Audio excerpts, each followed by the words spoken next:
contracting. So Sue, you have a question, go Yeah, ahead. just a quick question. Since you referenced that neither Essex Town or Essex Junction have a rep, do we have, like, is there somewhere where you've documented what the expectations are for filling the role? Yeah, If we don't have it, can we get a copy of that? yeah. I think I have forwarded that on to um, Greg Dugan, as well as Tammy Getchell.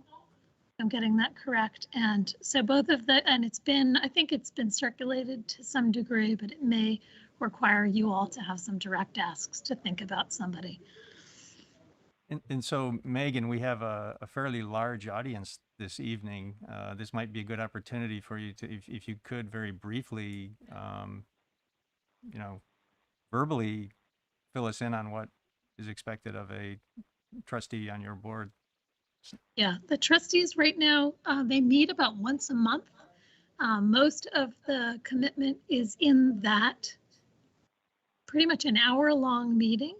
The trustees are responsible for reviewing our financial statements, for renewing yearly our contract, that they determine a count of the kinds of programs that we're going to cover, what we're going to cover for the municipalities, and they, in addition, oversee any kinds of contract negotiations that we have with the cable companies. Okay, thank you, Megan. Any other board member questions? I have a Oh, comment go I'd ahead, like go to ahead, make. go ahead. Megan, I said this to you at the Village of Essex Junctions meeting. For all that are here, Town TV has been fantastic to work with. When COVID hit, they were moving with Lightspeed, working with us and other communities to go online, to be able to do virtual meetings. As we all know, maybe our viewers don't know, our viewership is the top of anybody, probably other than Burlington. Not even sure about Burlington. And Yeah. what's that? I was going to say it's hard to beat Burlington's meeting coverage, but you're close. Well, we don't always want to be Burlington. Trust me on that one, but we like where we are. Our viewership is way up, and we have a lot of YouTube video people that comes through Town TV. So they helped us with the setup of this room. They helped with the setup of the village boardroom. They have been great, and we enjoy our relationship with them. I mean, to put a fine point on it, what we offer is your meetings are streamed live to your YouTube channel. I did just look at the Essex Selectboard channel, and in the years since that playlist has been made, there are 6,000 views, which I find absolutely stunning. Just the last meeting alone had 60 views. If you had 60 people, I don't know if those are individual, it's hard to know if those are individual IP addresses or somebody going back and reviewing it again. But what that offers, there are agenda items listed there, so folks can get a sense of what exactly it is that they're watching. There are links so that you can jump to certain agenda points, agenda marker points.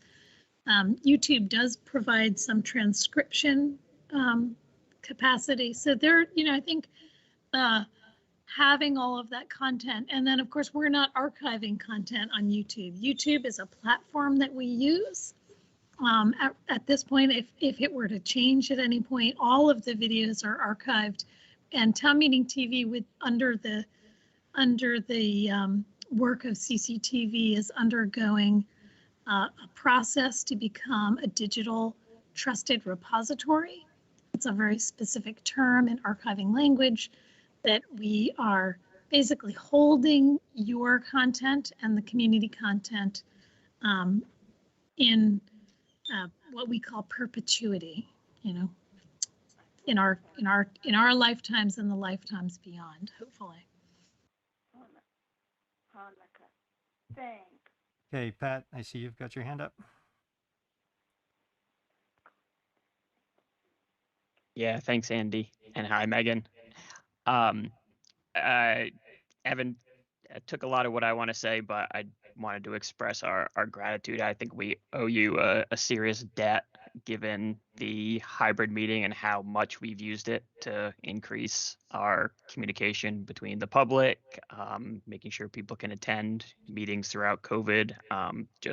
You guys do great work and want to make sure it's expressed just how crucial you are to our entire meeting schedule.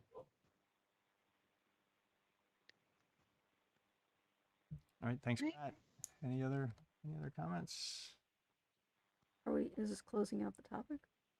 I was going to go to public to, So then I can- but you go ahead if you want to. Because we do depend so much on what you're doing, I just wanted to make sure that I did see in the budget that you're budgeting for technology, but do you feel confident that you're budgeting an adequate amount to ensure that we do have a robust technology solution?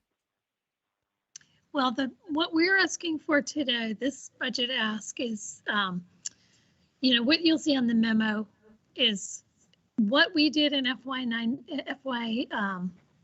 21, what our budget is for FY 22, and our request from your FY 23.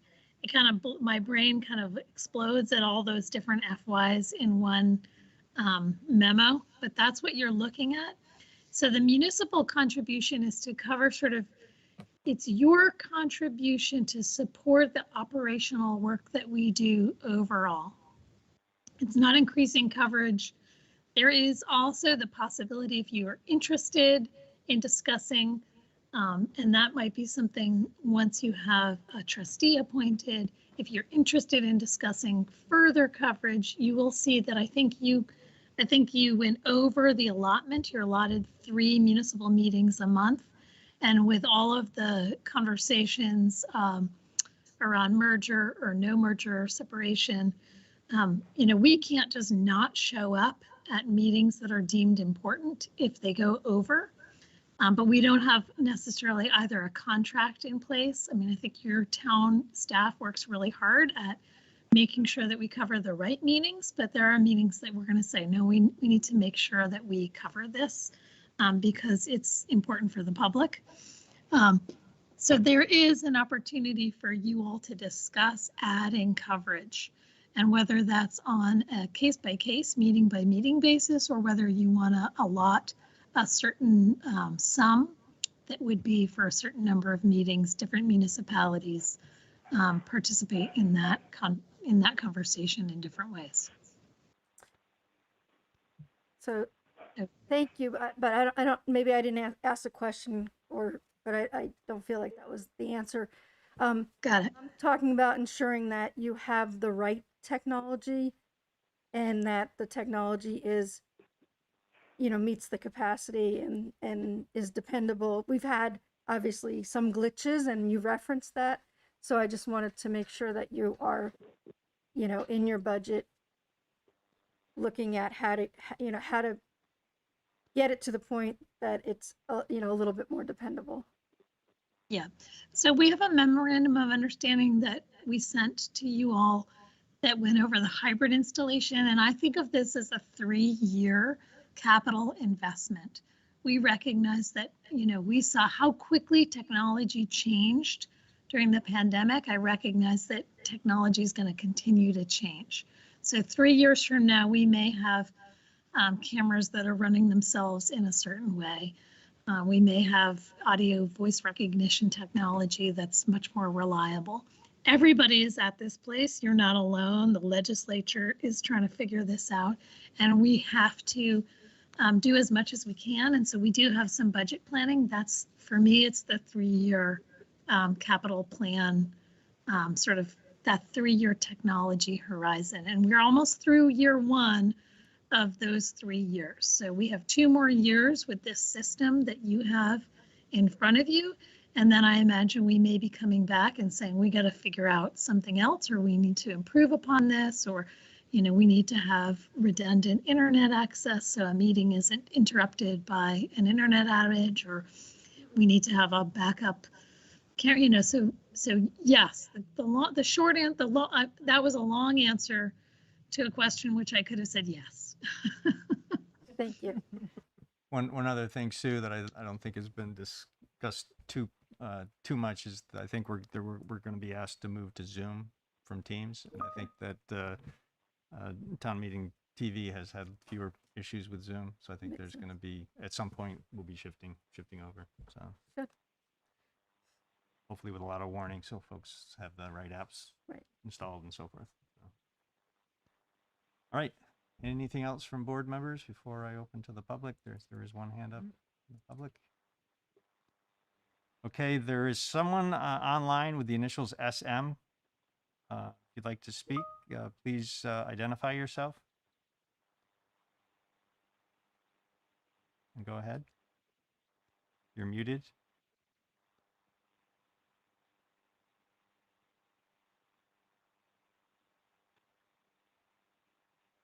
Did you have a question? Maybe that's a mistake, the hand. Very well. And they're gone. Okay. All right. Annie Cooper.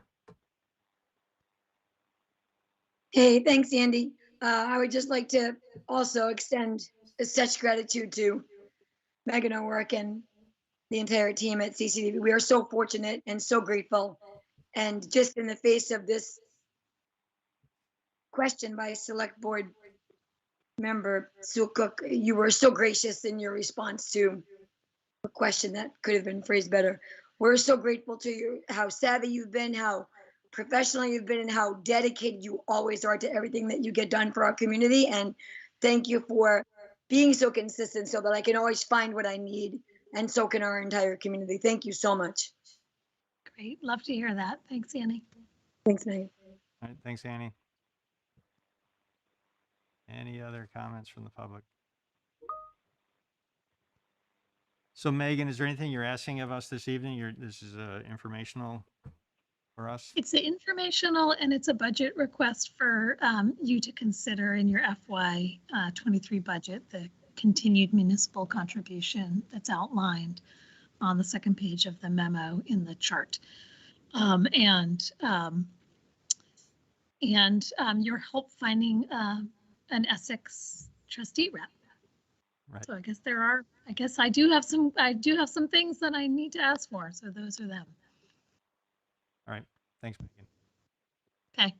Anything else from staff?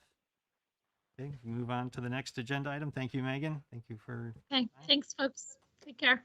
Thank you for Scott. He's awesome. Yeah. We appreciate him too.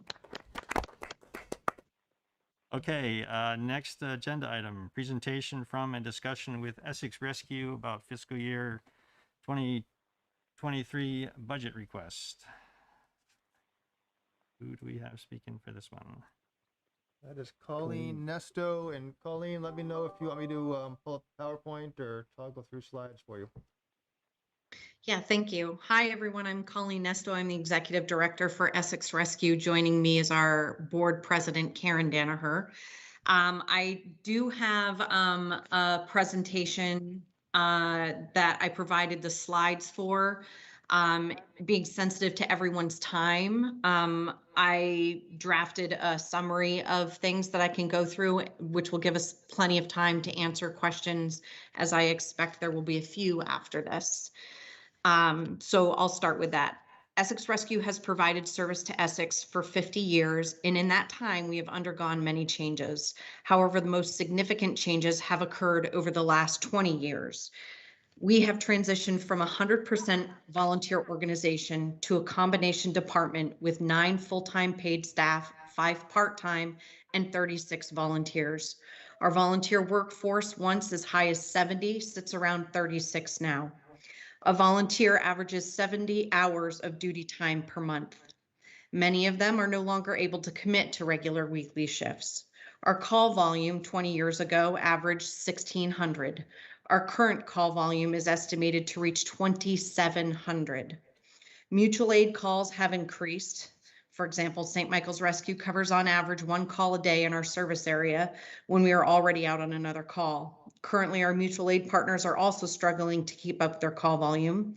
There are municipal EMS services in Chittenden County who heavily rely on volunteers as well that are going out of service daily because they have no personnel to run their trucks.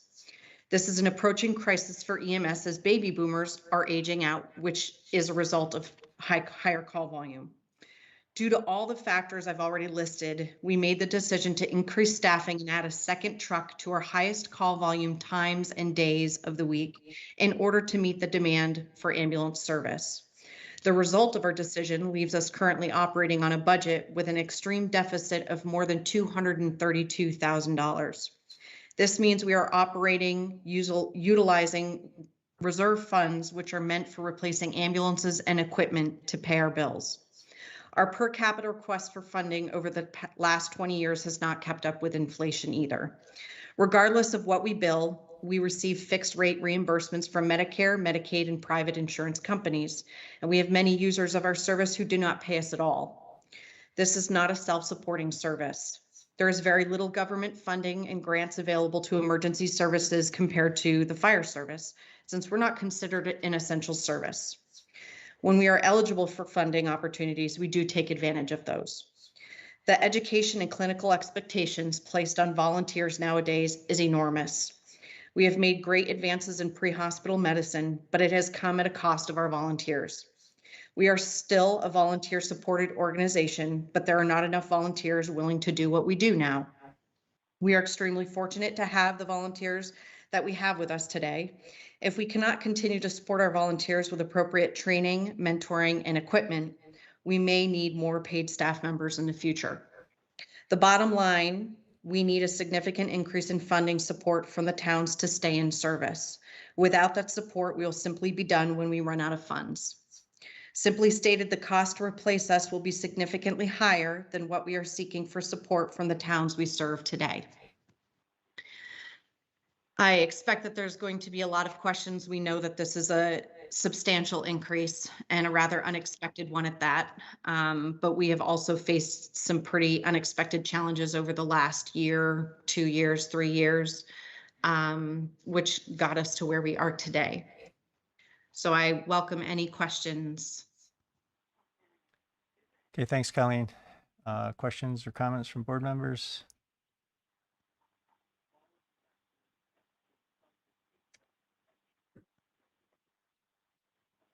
I don't see any hands, so I'll go ahead and ask some of my questions. So Colleen, from a personal anecdote standpoint, I know my mother needed to be taken to the emergency room during the past year, and it was during a period of time. She's in an assisted living facility, and they would not allow me to take her. And so she had to go by ambulance. Is there any information you have that some of your call numbers may be inflated during the COVID lockdowns because of transportation and quarantine kind of issues? It's hard to tell. Our call volume, if you look at the data that I've provided you, the call volume has been increasing for quite a while. The bottom falls out though when we start losing our volunteers and have to increase our staffing. Essex, all of the communities are growing, but Essex and Essex Junction most substantially, and not just with independent residents, but also multi-residential dwellings, where, when you've got a population of 80 to 100 residents in one small area that are prone to requiring medical attention, that's going to increase our call volume. I wouldn't say it's just because of COVID. Okay. I guess other question is, I know this is a statewide issue, a kind of national issue, really, I guess, with regard to having adequate volunteer staff. again, anecdotally, I hear that your ambulances are seen in many places that seem to be far flung from our service area. And I know I did see the data that you had shared, and I don't recall the numbers off the top of my head. It was a very high percentage of your calls are within Essex, and you're not. I guess the question is who determines your service area? How do you decide where you're going? Is there a is there a prioritization? How does all that work? I understand what you're asking, I think. So our service area is decided based on the towns that want to utilize our services for transport. So Essex Rescue covers parts of Westford, parts of Jericho, all of Underhill, all of Essex and Essex Junction. The district, Vermont's EMS system, much like we have counties, is broken up into districts. Those districts decide how mutual aid is provided and who the next ambulance in. That's not something Essex Rescue decides. That is this district group. Therefore, when Essex Rescue gets called out, there is already a predetermined list of ambulance services that dispatch contacts to get the next available ambulance in. And so for example, Essex and Essex Junction, the first line in would be our second ambulance. And if that is out, then it would be St. Mike's, Colchester, UVM, Williston. For places like Underhill and Jericho, St. Mike's to a certain point, then it's Richmond. So we're trying to keep the closest service next available in. But there's points where once one town explodes with calls and ambulances start going there, then we're digging deeper when another town is also having the same call load. As far as our ambulances being seen in all sorts of different areas, I don't know if that's them responding to other calls or seeing them in different areas. Obviously, our ambulances are serviced all over the place, not just locally here in Essex Junction, but Essex Rescue is one of only a few agencies that provides paramedic level intercepts to neighboring towns. So for example, if Cambridge is coming through with a significant trauma and do not have advanced life support capability, that is something Essex Rescue has committed to providing any ambulance coming through to ensure that that patient gets the best possible care.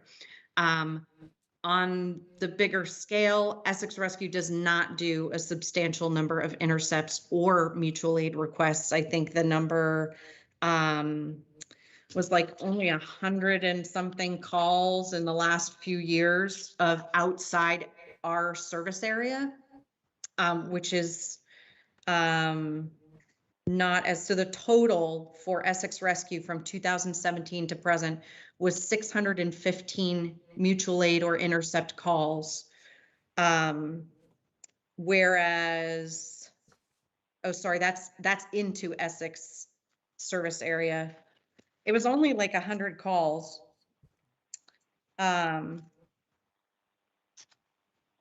But it wasn't, I mean, we are more the user than the giver of that service. All right, you mentioned dispatch. Your dispatch services are provided by the town of Essex. And we dispatch actually for all of the municipalities that you serve. Am I correct there? No. Are you talking about you dispatch for Essex Rescue? Yes. Yes. Yes. We have pieces of equipment that we have purchased that is at the police department, and they have provided that service for the last 50 years. So we're providing that service for not only Essex, but also for other municipalities. You're providing the service to Essex Rescue, yes. And so my question is, I guess, is there any in-kind contribution that could be considered there with regard to your your per capita, I don't know what the right term is, the service fee or whatever, the municipal contribution. Since other municipalities that are taking it, that are in your service area are not paying for dispatch services, but the town of Essex is,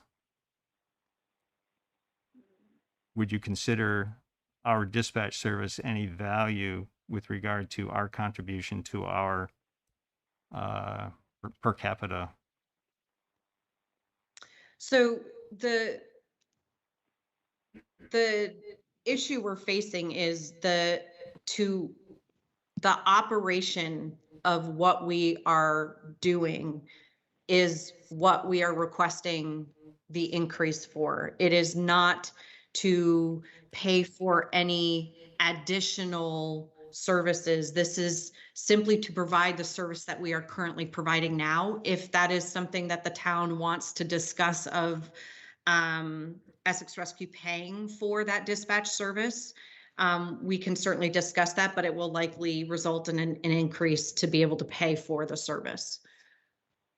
Yeah, I understand that, but it would also potentially distribute the cost of dispatch to other municipalities and not just Essex. That's the. I mean, Essex pays for 100% of the dispatch services. Jericho contribute a penny to the dispatch services, or so that's what. If your costs go up to them, so you can transfer them that to help support dispatch services, I think, I understand that our costs would go up too, but if there's a quid pro quo or whatever the right term is, it works. So this is Karen Danaher, the president of Essex Rescue. And I think I understand your question. I think I understand what Colleen is trying to say. So currently, the budget and our proposed increase doesn't include and the increased cost of also paying in effect for dispatch services. So we would have to go back around to everybody and adjust all the numbers. And honestly, Essex is the largest user of our service. So in effect, a big portion of it would be a bit of a shell game. But certainly if you want us to do that, we would have to have that number and incorporate it and then go back around to everybody else and rediscuss, because we don't have any other sources of funds to cover expenses like that. It's not there now. Yep. Okay. And yeah, and maybe I don't know how much of a difficulty it would be to decide what that number would be, and if it ends up being something trivial, then it's not worth doing. But I don't know. We'll have to discuss whether it's worth continuing that. Right. Yeah. Tracy, go ahead. Just a quick question. On the general info slide, it talks of one ambulance being 24/7, 365, an additional ambulance being 12 hours a day. However, on the today slide, it mentions 3 fully stocked ambulances. Are there 2 or are there 3? And if there are 3, does the third just run backup for the other 2? So great question. I can understand why that's confusing. So the difference in what those slides are discussing is stocking with equipment and supplies versus personnel. So during the day, 24/7, 365, we have 1 ambulance guaranteed. The second ambulance for us runs 5 days a week for 12 hours. That is also fully staffed with people. The third ambulance is often a backup.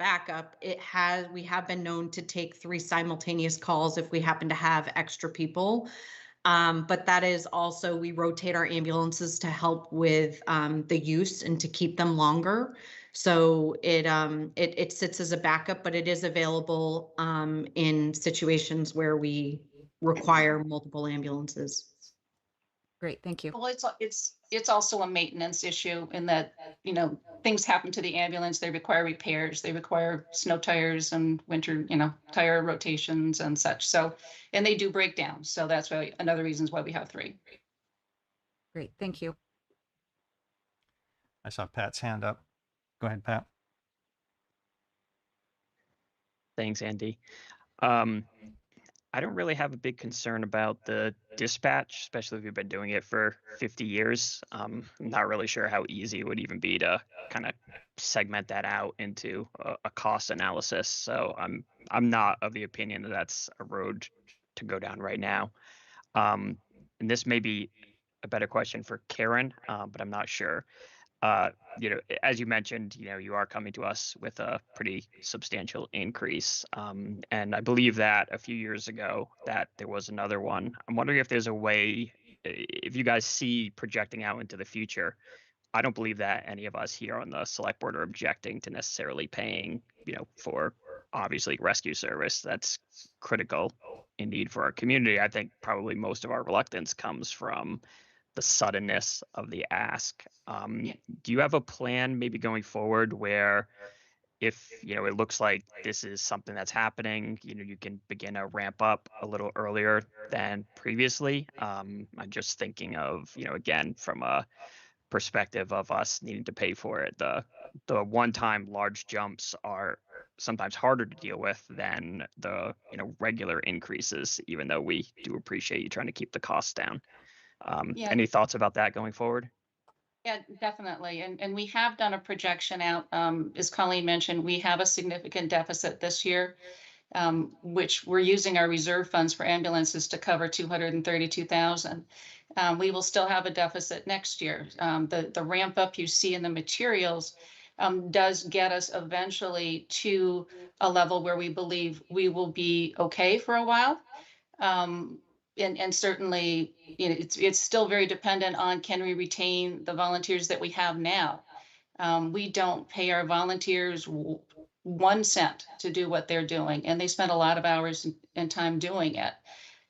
If we have to have more paid staff because we lose more volunteers, then we'll be reevaluating again. And somebody mentioned COVID earlier.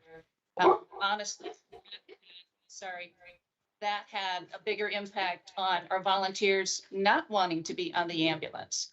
It's a hard thing to ask of a volunteer to expose themselves to that. So, things that are happening out there in the world that we can't control are impacting a number of items for us, but that's probably the biggest one. And that's the biggest part of our budget. Payroll is over half of our budget. Thanks, Karen. So I think that the comment on that, though, the memo does include a projection out to, I mean, this number goes up over, 500,000 over the next couple of years, right? So there is Mhm. this is step one of a more a continuing ramp to a much larger number, right? That's At some of the neighboring communities, specifically Richmond and Fairfax, that are kind of bordering on two sides of us. The final number that you see there on a per capita basis reflects what they're at already. Actually, they're a little more than that. So we're still well behind the other towns in the area and what other folks are paying in their towns for coverage. So we will be as conservative as we possibly can. We've done a good job, I think, controlling our expenses as long as we can. And if we can possibly lower these numbers in the future, we certainly will. We're a nonprofit. We're not intended to make money. Sue, go ahead. So thank you for all that you are doing. I feel like our communities definitely benefit from the safety and services that you provide. So thank you. I just wanted to say that. My question is about the annual subscriptions, which I think are a really great opportunity for anyone that's in your service area, and also for a alternative way to raise funds. And I'm just curious. I know I just get like an envelope in with my mail once a year, but what other avenues have you been doing to make people more aware that that is an opportunity and, a peace of mind to have that service for, a reasonable amount? We, so obviously there's the mailing. We put it out through social media as well. Several of the elderly facilities in town, we will make visits there. COVID has made that tough this year, but a lot of them, the facility management is aware of this that we offer. So, I mean, we're out and around in the community to, you know, it's been in the Reporter before, it's been in the Free Press. The problem with those is now that they've all gone to electronic, I'm not really sure that that reaches everybody as much as social media does, to be honest, but we are continually looking for ways to get that out there. We were asked by other municipalities, like, did we consider increasing our subscription? We did that several years ago from $45 to $50, and that provoked a lot of hardship on a lot of our seniors who are on incredibly fixed income, where $50 for, you know, the average working home is something that they can typically work through. But a lot of our seniors who are some of our primary service users wouldn't be able to afford that. So I feel like we would be excluding a fairly large percentage of our residents if we were to increase that anymore.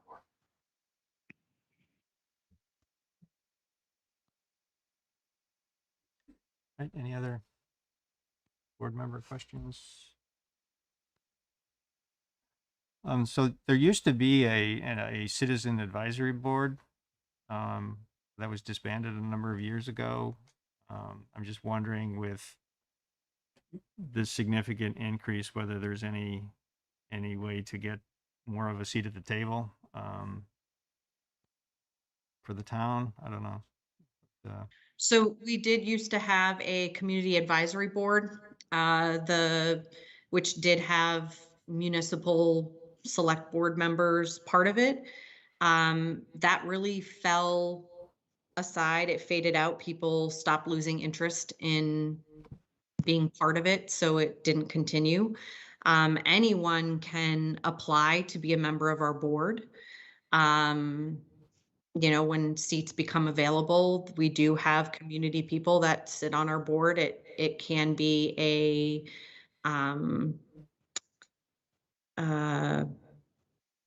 it doesn't happen very often, that there's opportunities, but that is certainly an option if somebody wants to consider being on the board. But aside from that, unless we were to start another community advisory board and there was significant interest from all of our stakeholders, then, you know, that's certainly something we could consider.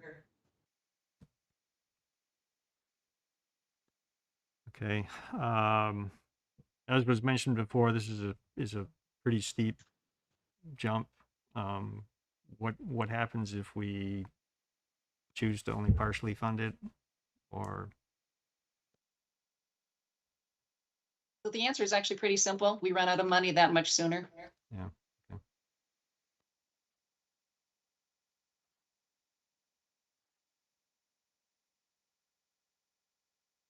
Right. Okay. Any other questions? Okay, this is, I think this was you don't need anything from us tonight. This is an informational meeting for us to, as we're working on our budget. Correct. Okay, I do see one hand from the public up. Anybody want to, are we okay with going to the public? Okay, oh, I see a different hand up now. Gabrielle Smith, go ahead. Hi, I just want to make sure Patty Davis's hand was up before mine. Did she put it back down? Sorry, yeah, it must have gone down. It's gone down again. Oh, okay. All right. So first, I just want to thank Essex Rescue. I'm really grateful to be in a community that has this service and such an exceptional volunteer and paid staff. And I was really struck at that slide that we've been referring to back and forth that has not only the increase, but talks about the range of cost per capita and what we're seeing in some of our neighboring communities. And while the increase does seem is obviously really steep for all the reasons you've explained, you're still staying pretty much in line with what seems like reasonable costs to be requesting of the serving communities. So I would be very much in favor of our select board supporting your requests that you need in order to maintain the level of service to our community and to our neighbors, and also pledge myself to do what I should have done a long time ago, which is to subscribe. And will encourage my neighbors, especially this time of year. I think about some of the things we all choose to do this time of year and have those, lots of presents under the tree. And maybe this is the kind of thing that we can also remind ourselves to keep something for, so that we can really support our community and minimize the impact to those in our community who can't. It's a struggle to afford through our property taxes. So just thank you all so very much for everything that you do. Thank you. All right, thanks, Gabrielle. I do see Patty Davis's hand back up. Go ahead, Patty. Yes, hi. Thank you for taking my call. Have you considered, well, I know that the aging population is growing exponentially in Essex, and I think you mentioned that in the last 2 or 3 years. Some young families are moving here, to get away from the storms and all that and the fires, but we're people that have lived here, at least in my neighborhood, they're like been here for 40, 50 years. So I was wondering if, like what Gabrielle said, this time of year, people are in the spirit of giving. If you considered maybe having some kind of outreach to having a representative from Jericho and one from Underhill and one from Essex and one from Essex Junction on your so-called committee, that could help you market your service, and that they should contribute, all the communities, because I know many elderly people that moved to Jericho, and you have a larger aging population. I shop in Jericho because I'm right on the Jericho-Essex line, so I do all my shopping there. And I'm getting to know a lot of people in Jericho. And I just wondered if there's a way, whether you get someone from Essex Town or someone to help you maybe market your need on a volunteer basis. I don't know if it's part of your committee, but maybe have someone or yourself, both of you, go to Jericho and Underhill and express what you could express today. I think you'd be surprised on how many people would contribute. Thank you. Thank you. All right, thanks, Patty. Annie Cooper. Hi, thanks, Andy. One of the main reasons I live in Essex is because I feel safe here, and thank you so much to Essex Rescue for all the services you provide and how you provide them, and how confidently I know you will be there when we need you. And so I just found your subscription. I will join Gabrielle and do that and share that out on social media. And in no way, shape, or form do I think any of us should be questioning when you need to go to Jericho or anywhere else. It's part of how we function in our community, and I'm happy to pay my taxes, and I look forward to the select board just checking this off and trusting y'all. Thank you very much. All right, thanks, Annie. Thank you. Okay, any other public comments, either in the room? Lorraine, come up to the microphone. Say who I am again. Each time, do you say? It's Lorraine Zaloon. Lorraine Zaloon. Can you hear? Okay. Yep. A couple things. How do you get designated as an essential service? Is that state level? And if it is state level, how can we help you do that? Secondly, is there an easier way that we can make payment to subscribe? Because I went to do it the other day and it's a check. And can we update that to the 21st century somehow? And is there also maybe to add on like a giving plan onto the website, so when I click on there, so that we can, if there's someone in need, that we can give that as a gift. Thank you.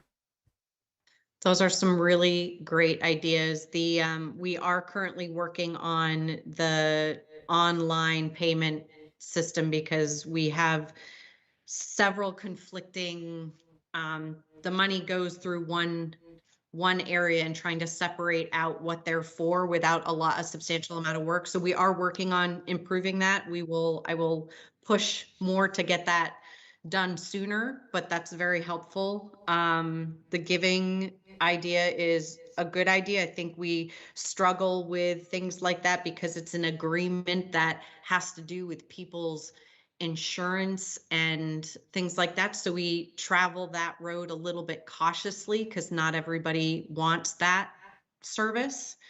There was one other question or comment you made, which has passed me. The essential service question, and Oh. and that's actually really, that's national. Nationally, emergency medical services are not considered an essential service, unlike fire and police. That's just happens to be where we are. And I can't explain it. It doesn't make any sense, but that's the way it is. That blows my mind. Well, the question was, how could we help change that? Do we write to our senators? Who can impact that at the national level that we can campaign? That's a good question. I'm not sure Karen or I will have that answer for you. I will say that the state of Vermont has become heavily involved at the state level, both to try and get funding, even to pay for our classes for our volunteers who get nothing to do the job, but we still have to pay for their education. So they're trying. I would say Senator Leahy and pushing it up that way, they're all very familiar with this and what Vermont has been trying to do. Yeah, we can always try and find out where to go with that.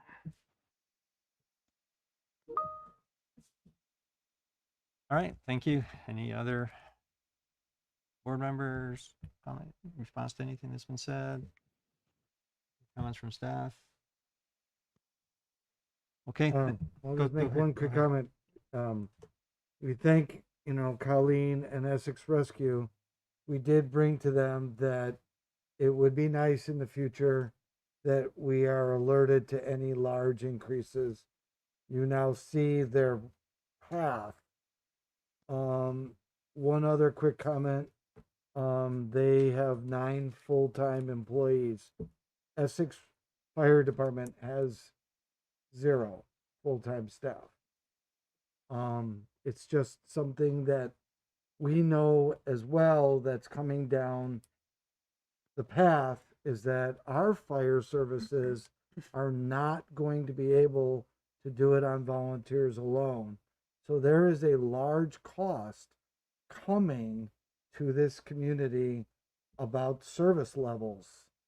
We cannot just sit here and say, well, okay, Essex Rescue, which you are a very valuable service, we're going to fund you and go up to a per capita level when we have our own fire rescue here that is not at those levels and is having the same problems with having paid on call volunteers come, the same problems with COVID, the same problems with service calls. And as a community, we wanted places for our elderly to be able to go and transition to. And that's nice of being a full service and a full continuum community. But the call volumes are increasing and they are using us as their concierge. And the rules are really hampering or exacerbating our call volume. You mentioned it yourself. Your mother has an issue or something. They're like, oh, call the ambulance and they'll take you right to the hospital. And the wait times at the hospitals are exorbitant. So it's just an endless loop. And so I just think that maybe when we get through maybe this budget year, we really need a sit down with our emergency services and our local communities about where this is going, and so that we're prepared and prioritize it. Sorry for the long-winded. All right. Thanks, Evan. I see one more hand up from the public. Gil Allen.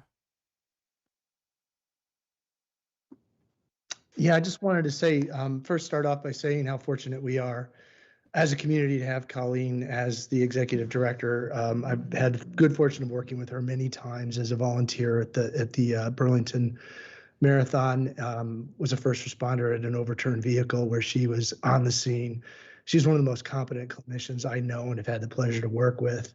And she's technically not an EMT; she's a paramedic, I believe, right, Colleen? But we are not only fortunate to have her, but we are fortunate enough right now to have competent paid staff. And this loss of volunteer services is not just our problem. It's a growing trend nationally. And the other growing trend nationally that's quite frightening is the rate at which not just nurses, but EMTs are leaving the field. And so right now we are fortunate to have enough staff. I understand the impact of the financial cost, but if we can afford as a community to keep this operation afloat, we need to do everything we can to do so. And I'll finish at that. All right, thanks, Gil. All right. Thank you, Colleen and Karen, for your time and for the discussion. I guess we'll move on to the next agenda item. Thank you. Yep, thank you. Thanks for coming.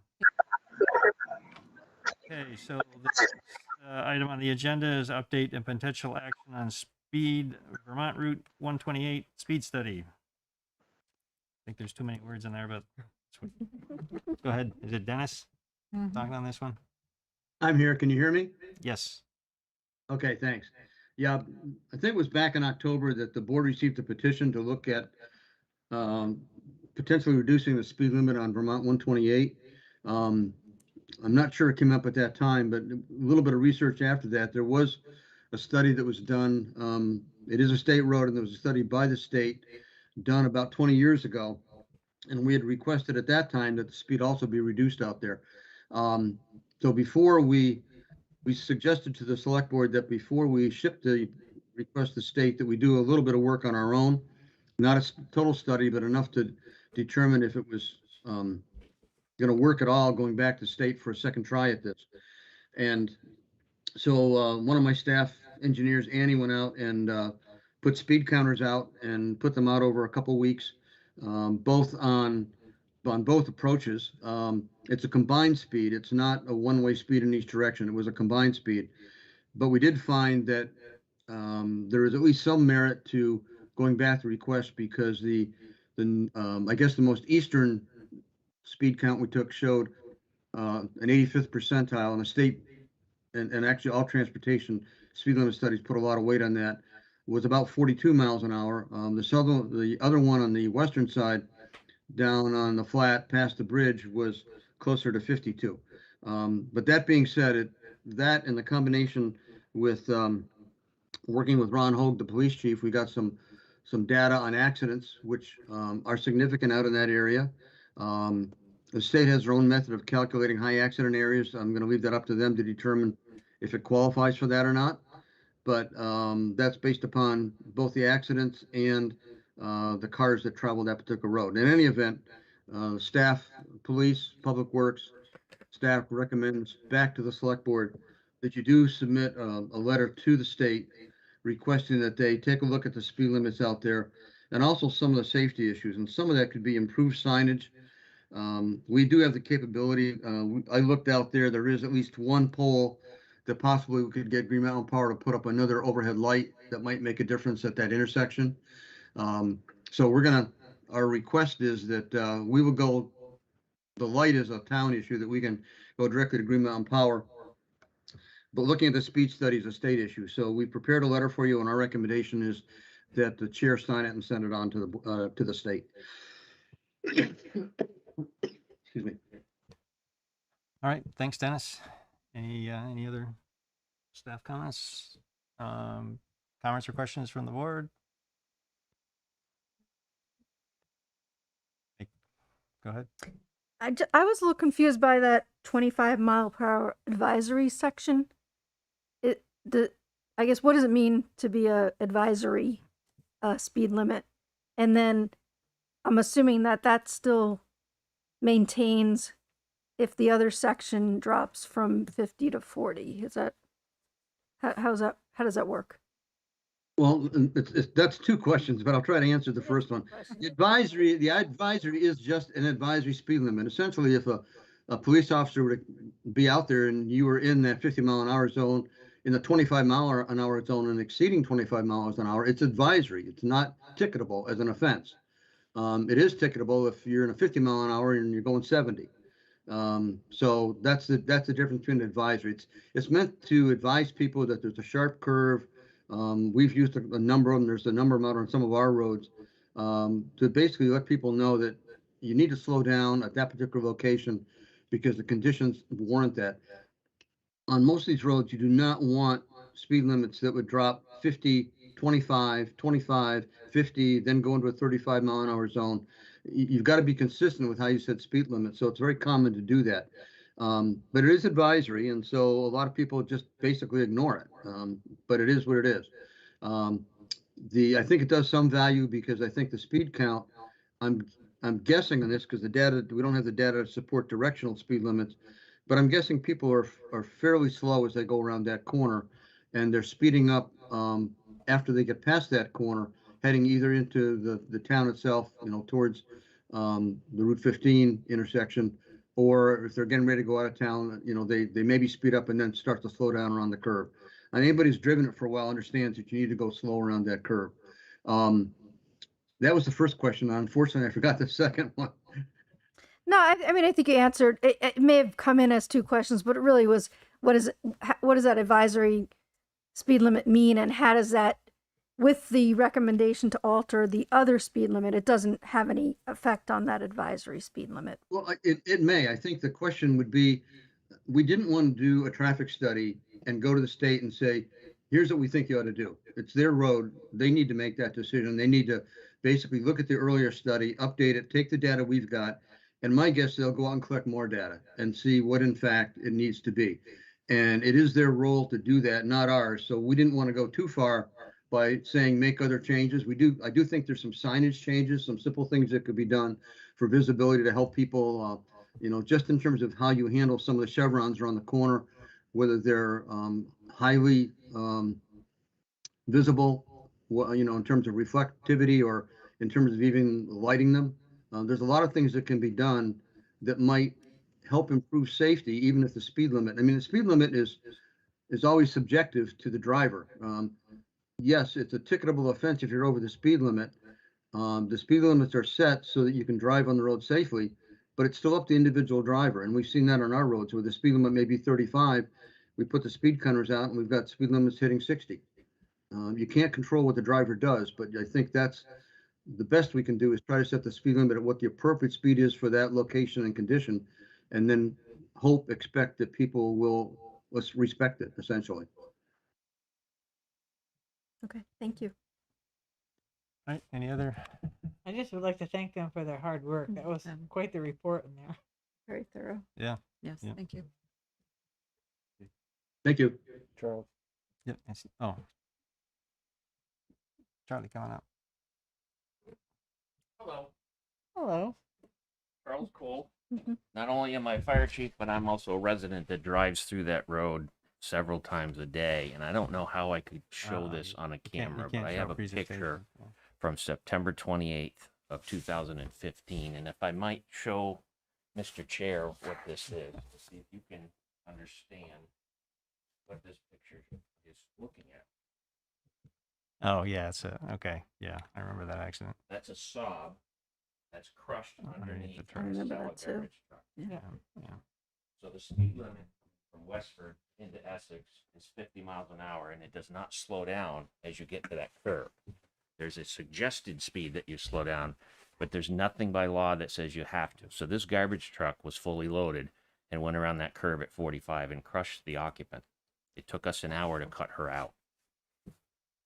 So yes, something definitely needs to be done on the speed limits and also the markings for that area of the road. Thank you. All right, thanks, Thank Charlie. you. Okay, there's a hand up in the public. Another hand up in the public. Go ahead, Margaret. Hi, I'm just wondering if this goes to the state for changes, will there be some notification and a chance to make comments? I don't know what the state process is. They will meet, and I'm trying to remember back because we haven't done one of these in a very long while, and 20 years ago kind of is in the far distant past as far as a lot of these things go. I do know that they have a meeting, and if they have a meeting of the traffic committee, it's got to be publicly announced. And my rough memory says the last time they went through this, they did announce when they were going to have the meeting. And I think at that particular point, we elected not to attend. I think we were able to. We can find out. We can call back to the various people because VTrans basically does the work and prepares it to the Traffic Safety Committee. And we can see if there is such an opportunity. My quick answer is I don't know. I think there is that opportunity, but I really don't know. It's been too long. Okay, thank you. All right. Thanks, Margaret, for the question. Any other questions or comments from the public? Motion. Go ahead. I'd like to make a motion that the select board approve the staff recommendation and forward this request for a speed and safety study on the section of Vermont Route 128 to VTrans. Second. Thank you, Sue. Thank you, Don. Any further discussion? Do we need to have specifically state that we authorize you to sign the letter, or does this do it? That's fine. That's Motion. fine. Yeah, Okay. motion suffices. Okay, good. Okay. Thanks. Any other discussion? Okay, all those in favor, please say aye. Aye. Aye. Okay, motion passes 5-0. Thank you, Dennis. Thank you. Good night. Yep. Thank you. Take care. All right, moving on to the next business item, 5E, potential action to warn 5D, work session on fiscal year 2023 budget. Who's taking this one? I am. Sarah. I'm back. Thank you, Sarah. I missed you guys too. How was your Monday? How was your one day away from us? I don't want to hurt your feelings, so I'm gonna not answer. Thanks, Sarah. Sarah, you know I don't have any feelings. My heart. All right. Greg, if you don't mind, I'm just gonna share my screen and Sure. go to town, okay?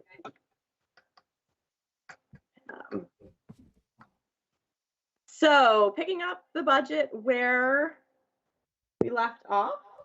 Let me get your faces on my other screen. There we go. Last time that we talked about the budget, we had come down from the initial request to a 4.6% overall bottom line with a 5.4% tax levy increase FY22 to FY23. I've left in the memo the 9 items that got us there. Since then, we had a few questions and requests were made. One of them we've taken care of this evening with a presentation from Essex Rescue. I don't know where we stand about the additional supporting documentation for a requested increase in the health officer pay, which is included up above in the first initial round of changes. And then the third adjustment that I've made is we took another look at how we had the finance team staffed, and it does appear that we did have some duplication in there. So I pulled back about $56,000 out of the professional services line. Happy to get into some details about that, but we basically, through the shifting of titles and duties, we have a vacancy that's being held in the upcoming budget year, and those funds can either be used to fill that position or to contract professional services to assist with the positions that are existing. And so whichever way we go, the funding for one or the other is sufficient. We don't need both. And so there's funding left in there to hold the vacant position. Ultimately, there will need to be 6 FTEs. So that's the route we chose to take. I've also left the fund balance, some fund balance use in that finance segment to help offset some of those costs. Those are actually all of the changes that I've made from last time to this time. Andy, I did have a quick chance to review your email earlier during the meeting that you had sent today with some questions about if we could use fund balance to offset some anticipated custom programming costs to divide up the databases. I think that's perfectly reasonable use. And then you had also mentioned that I had mentioned an increase in audit costs. I don't exactly know how much that's going to be. That is going to be a forever cost because what we have right now is the auditors can rely on one set of internal controls testing for one department to do both of the entities. And so basically their preliminary field work and their controls testing, the town only pays half of what they would for that piece of the audit, and the village pays the other half, and they'll each have to do separate testing in the future. So I don't quite know what the cost is for that.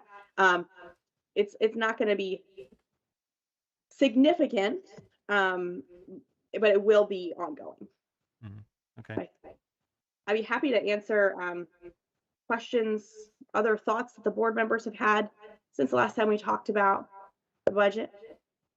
Go ahead, Don. Greg, Oh, Greg. And just sorry. to fill you in, the health officer, I've been collecting information on that. I have not had a chance yet to really analyze it and make a recommendation. So hope to have that to you by the 20th, but do not have it for tonight. Thank you, Greg. Thanks.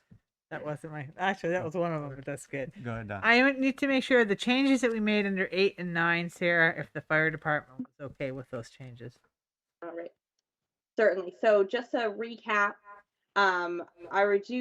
we had the initial proposal for the budget had $100,000 operating transfer to capital for a radio project that touches both fire and police. I pulled that out. I reduced it by 90,000 because Charlie and I had talked about an increasing contribution for the truck plan. And I need to keep that going. And then what we did is Chief Cole had originally requested 2 40-hour per week per diem positions. By the time the budget got to the select board, that had been pushed down to 1 starting mid-year.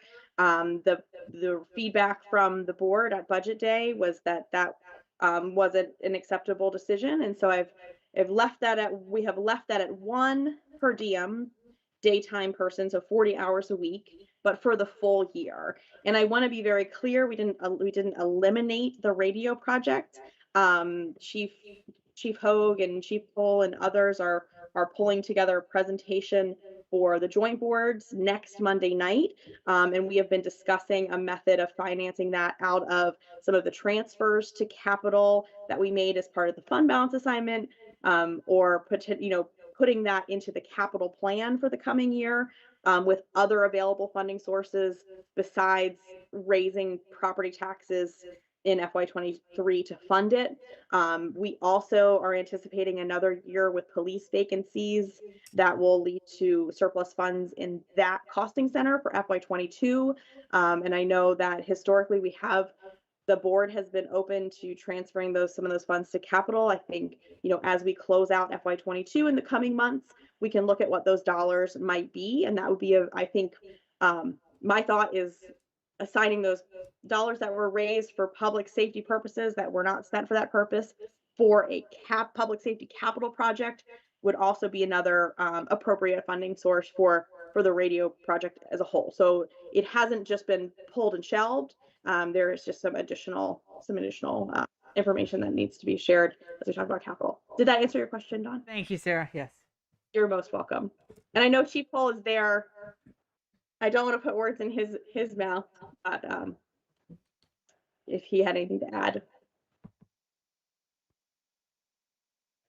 Not that I'm running the meeting, but if he wanted to, I'm sure you guys would be okay with it. He's walking up to the microphone. Yep. Since you asked, I'd still like the 80 hours for per diem. We really would like 160, but phasing it in a single year, much like the Essex Rescue increase, is large and hard to fund. But 80 hours is reasonable. 40 hours is a bare minimum, but it does need to start soon. We could use it now. Thank you. All right, thanks, Thank you. Do you have a comment? I just I wanted the board to go through its questions, but I wanted to, when you guys were done, I wanted to ask the chief a question or two. So I saw Sue's hand, so I'm confused. You're deferring? Yes. Okay, all right, go ahead, Sue. Hi, Sarah. I just have a quick question on the finance transition project manager, and I think it was 56K. I don't know whether that was the full amount or partial amount. And my question is that for the full fiscal year, part of the fiscal year, full-time, part-time? What's the expectation for that position? So I think it won't come as any surprise to hear that things are a little up in the air with finance. And initially, I was thinking that through the transition, I would move into that role and then transition out. Other opportunities presented themselves sooner than anticipated for me, but that opportunity does involve the potential for me to stay on like 1 day a week to serve in this role as a contracted position. And so what we're thinking at the moment is that this would be, at least through the year, it would help to train and set the departments up for success to move through the transition. Oh, I'm getting further away from your question, and I can't remember what it is. Can you remind me, please? Just understanding, and maybe you can't answer it because things are still in flux, but at the amount that was planned, and I don't know whether 56K is the full amount or partial amount. Okay, I remember that part now. That's part of the question. And then is it planned to be a position throughout the full fiscal year? It sounds like the answer to that is yes, but the question of whether it's full-time or part-time is still up in the air. It's definitely part-time. It's a part-time. That $56,000 is an anticipated contract rate through a professional services contract with the Vermont League of Cities and Towns. It would be on a limited part-time basis. That's about $1,000 a week to contract those services that we've just been roughly talking about.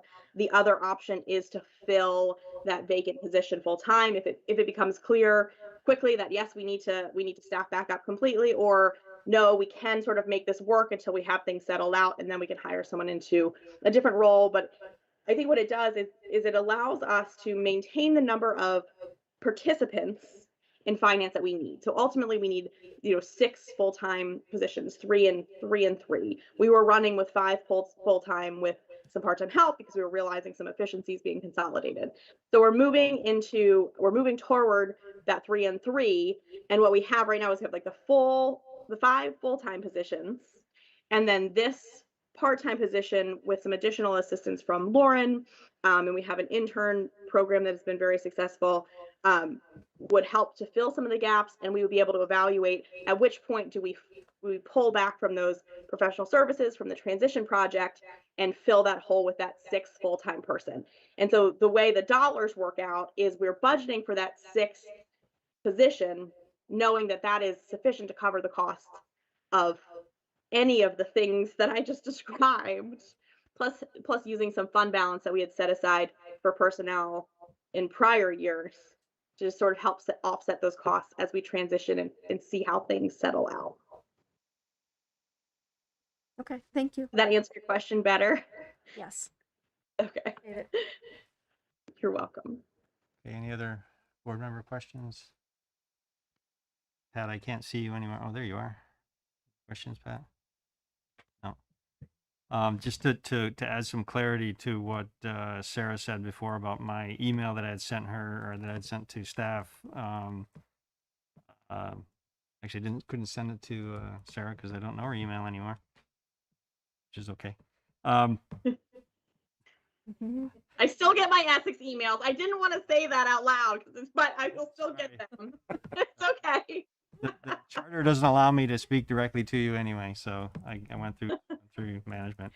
But in the operating expenses in professional services, there was a line item that was custom programming requirement for separation for $5,000. That was the question I asked, whether that could be, since it's a one-time cost, whether it could come from fund balance. It won't change the 4.2 or 5.0 numbers. It's not a big enough number to move the needle much, but at least we're not asking for $5,000 that we are only going to use once. It's not added to the budget, so that's what that is. And then I also asked about audit costs, but since it's an ongoing cost, that does make sense to include it in the budget. So that's what that was. All right. So then you had some questions you wanted to I ask. do, if you don't Yes. mind me asking the chief a couple of questions. Go ahead. I would love to ask you all of them at once, but I'm not going to. So Okay. if you could describe the trends of the fire department, please, that you guys are facing based upon conversations. Right. The trends are that we are, much like every other emergency service, faced with a reduced number of volunteers that are available to answer calls. In addition to the reduced number of volunteers, where those of us that are still members have reduced availability, and that is several employers no longer allow their members to leave during the day or other times to answer serious fire calls. So we're left with a critical shortage, especially during the work week daytime. Case in point, this morning we responded to what came in as a furnace room fire at a high occupancy building.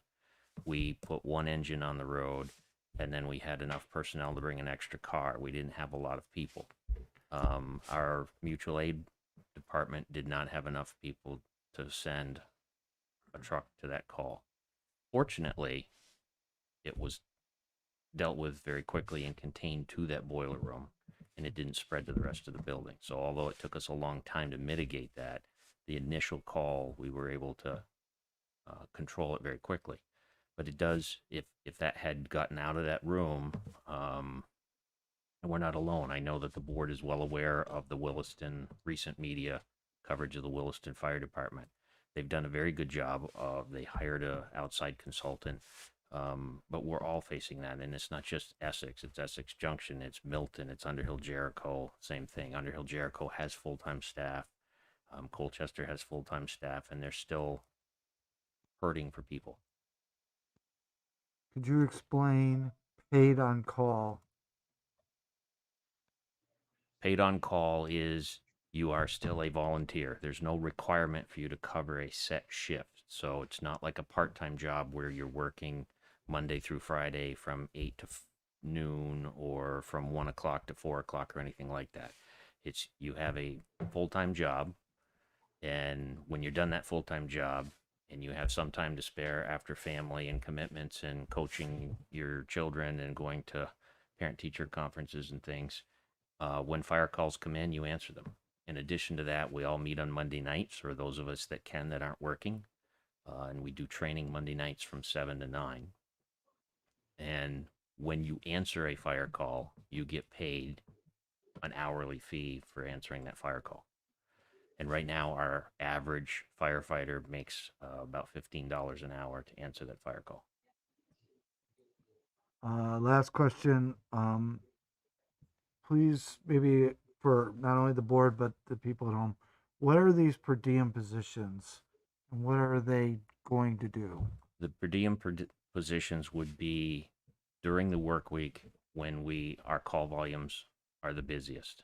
Like right now, we run medical first response along with Essex Rescue, and you've already heard from them tonight, and I can attest that they are very, very busy. Their demands are high, and there are many times where we are waiting for either that primary ambulance to respond from the hospital because they're dropping off a patient there, or a backup ambulance coming into Essex. So our first responders go to the scene. We've already this year not responded to 400 calls that we haven't had an EMS first responder available to go to that call first. So that call has fallen directly to whatever transport ambulance is coming. Most of the time lately, those transport ambulances only have 2 people on them because they don't have the staff either. So it's a struggle for them to provide care and carry that patient out to get to the ambulance.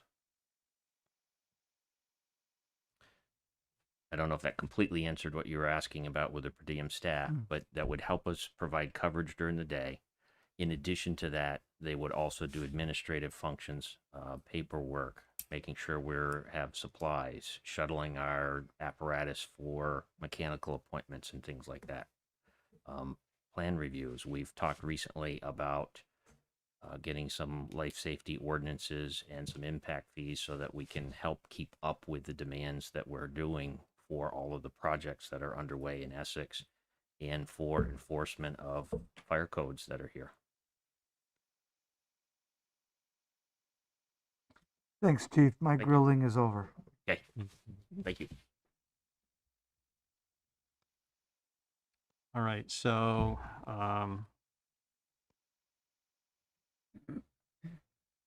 I guess, Sarah, what you're asking for is actually in the next agenda item, right? It is, unless the board would like to see any other adjustments or changes to the numbers as presented. Need changes? And Suggest? So I guess the next step here, right, would be to warn a public hearing. Warning the public hearing doesn't necessarily lock in what we've got, right? We could still correct, exactly. make changes right up until the point where we open the public hearing, or even after or during there, after the public hearing. And the intent of the public hearing is to get public input so that we potentially will make changes. Right.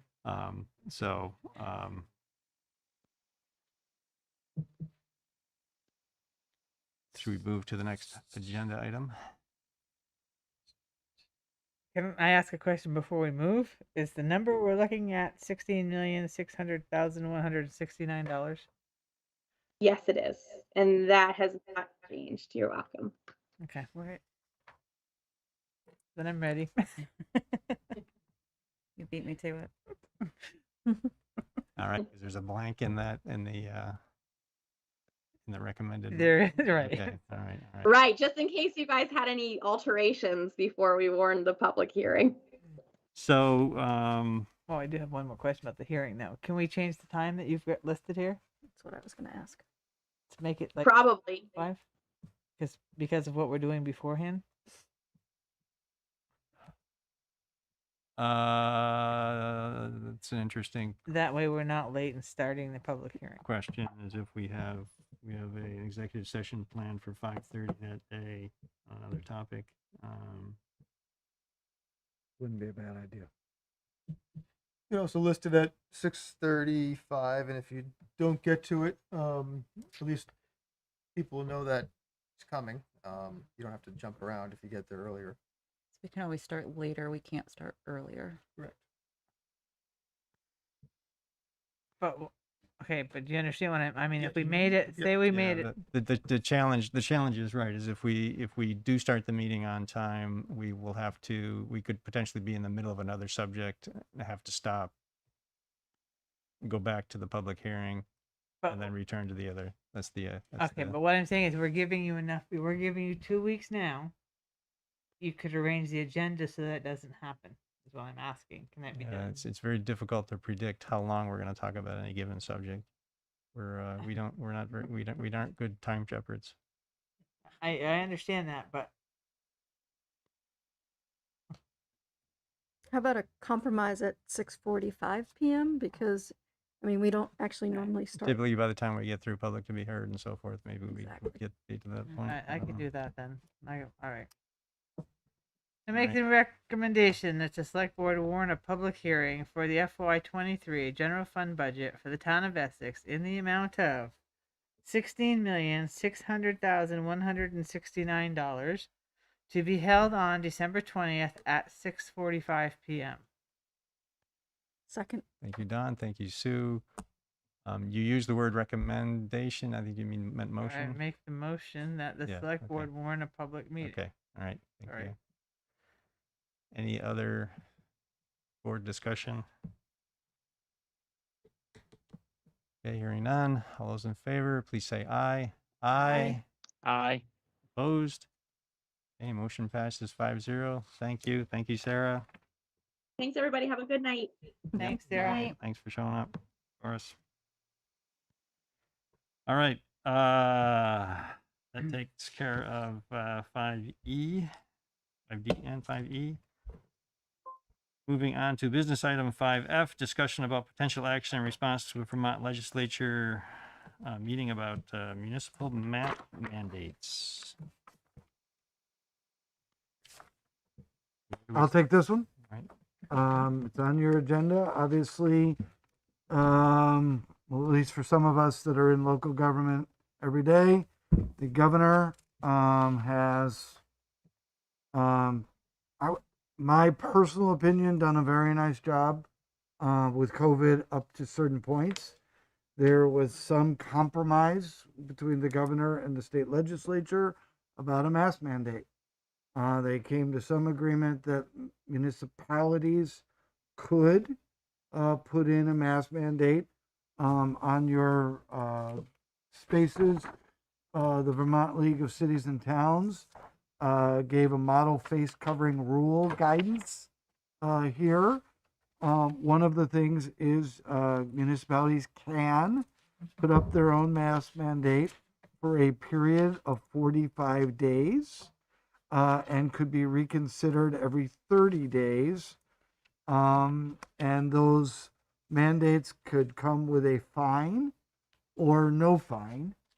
And so we here at the town and administration, I feel, have been proactive.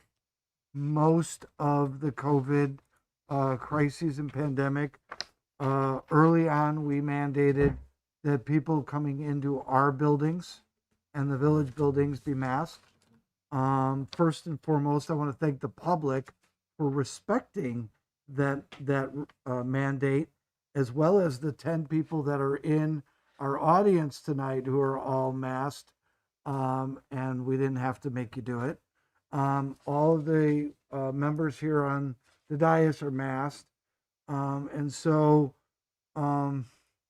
that's what's before you. You are able to do it, but tonight, since this is sort of a new thing, this is sort of a discussion. Do you, one, want to consider it? And two, if you're considering it, what components would you want? And then staff would go back and write it for the next meeting, so that we have the input not only from you, but the public, and we have a good discussion so that we can draft it if that is your desire. All right, thanks, Evan. Any board member comments? In reading this, whatever we decide, it's unenforceable. Is that correct? So I guess then we have the chief here. It also Yeah, sure, and we can his bring up the opinions chief. on it, but It is from in- everything I've read, no matter what even if we set a fine, if we set a mandate, it's not an enforceable mandate. Is that correct? I'll let him take a crack at it. It is enforceable. I just want to know. I would say it's enforceable. It depends on whether you want to fine or not. And if there's a fine, So Ron Hogue, the chief of police. Yeah. The answer to that question would be it would depend as to what you folks decide as you want for a rule. The VLCT has given two different models. One with a enforceable fine, which would be a civil ticket, or one without a civil fine attached to it, and it would simply be a rule that would be given to, that would be known to folks, or announced to folks in the town. And this is something that the town is asking very vigorously to accomplish. So it would be up to whatever you folks decide. But it would be up to your officers. If somebody came into a store and didn't have the mask on, then would you get a call to enforce the mask mandate? And you're short of staff. That would depend on who called us. If the store was to call us, or if another citizen called us, we would have to prioritize that call along with everything else that we're tasked to do. And then when we would respond to that, and certainly we would do everything possible we could to avoid having to issue that person an actual ticket to wear a mask. We would try to educate the person first before we issue tickets or anything like that. Certainly. Thank you. Need to know. All right, any other board member comments, questions? Go ahead, Sue. So my only concern is if tonight we just provide the context and then the staff goes back and works it, we don't meet again until December 20th. And we're already, like, this all was approved on the 23rd, so just about 2 weeks ago. And we're at a point where COVID's escalating. And, I think, I do want to hear more from the public. But I don't know. I feel like it's the kind of thing that requires, if we are going to respond, that we respond as quickly as we can. Right. Thanks, Sue. Yeah, I guess I don't want to get preachy, but I just would like to express my extreme disappointment in the lack of a statewide masking requirement. Instead of doing this a blanket one-time thing, we are here having the same conversations that are going to be happening in many, many, many other towns about the same topics, about the same issues. And at the end of the day, it goes back to the same science. So it's a little frustrating to have to sit here and have this conversation, as well as the 200 plus other towns in Vermont, instead of just doing this the easy and logical way. And just to give some background, December 1st, 2020, there were 102 positive cases, 28 hospitalizations, 2 in the ICU. December 1st, 2021, 604 positive cases, 76 hospitalizations, 23 in the ICU. It's clear to me that something needs to happen. But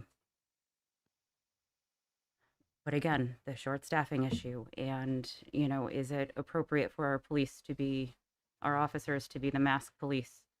I think we have to start somewhere, and I think that we need to move forward with this.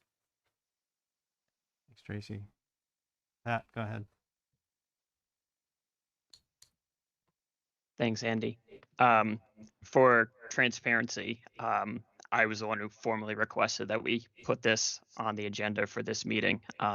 Much for, as Tracy just mentioned, because I saw the numbers, I was incredibly concerned. And the governor has given this power to the local select boards to make that decision. I agree a statewide mandate would be much better, but that option has not been presented to us. I'm certainly sympathetic. We know and have sat here for years about police and staffing issues, and the goal obviously is to to teach, to encourage enforcement. Ideally, ticketing would be the last step. I agree with Sue that I think that we have the ability to discuss it now, tonight, and come up with a set of pretty simple rules to enact instead of waiting until not just the 20th, but then we may want some leeway for that rule to go into effect. I would propose, just as a starting point, relatively simple $25, $50, $100 ticket fees, and then perhaps half of that for a waive, because as we receive in an email, we know that it would cost us a lot of money to send a police officer to a ticket hearing if it was contested. Keeping the waive fee relatively low so that we don't necessarily have to do that, I think would be encouraging, would still allow us to enforce.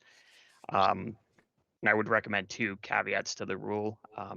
Children under 2 would not need to be masked. And then I would also propose something similar to what Burlington did with restaurants and bars. Obviously, masking in the middle of a meal is extremely difficult. So the compromise was that if staff and those entering can prove vaccination status, then masks are not required in eateries or bars. Basically just a way to ensure that everyone is vaccinated who's going to be there, potentially exposing the public. I think with those basically 3 kind of key points, ticketing and a structure for it, under 2, and the restaurant and bar situation, I think that covers us in most of the situations that I could imagine coming forward. I did count. I have 29 emails in my mailbox for the mask mandate and 1 against? Well, they were 29 individual citizens who, so not including, replies and forwards and everything. So I think that's, or at least it seems to me pretty clear what our public wants. I appreciate and understand the want for staff to write this up, but honestly, I don't think it's necessary, and I think time is critical here. We are out of ICU beds in the state. If we can prevent one death by doing this early, then I would prefer us to do that. That's all I have to say. All right, thanks, Pat. I need Don? to know what a waive fee is. Sorry. Understand. And it with civil ticketing in Vermont, there's usually a fine for a civil violation, and then there's a waiver fee that's usually less. If you decide to waive your right to a hearing, you can pay that lesser fine and not contest it. Thank you. So, I think there's maybe three things we need to decide here. One is first whether to go forward tonight. I think there's a lot of people expressing significant urgency with regard to wanting to do that. That's a decision. Another is what the exceptions are. I know, Pat, you mentioned a couple of them. There is the VLCT has this proposed language, and in their exceptions, they also possibly including the inclusion of a person with disability who cannot wear a face covering or cannot safely wear a face covering for reasons related to the disability. A person for whom wearing a face covering would create a risk to workplace health, safety, or job duty as determined by the workplace risk assessment, and any person while eating or drinking inside an establishment that serves food or beverage.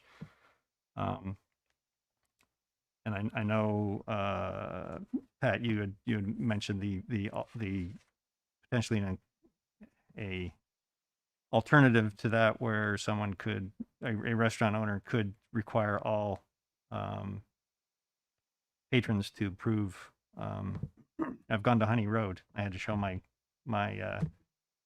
vaccination card to get in a couple weeks ago. So yeah, there are businesses who are actively doing that in Burlington. As an option for this as well. One thing that's not mentioned here is I don't know about places of worship,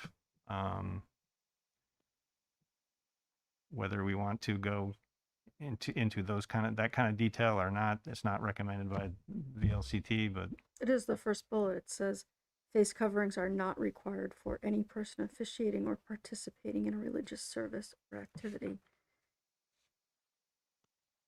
And where? I'm looking at their model face covering. Section 4 exceptions. Oh, hey, look at that. There's a different one than the one I downloaded. These things keep changing. The living document. The living document, yeah. Okay.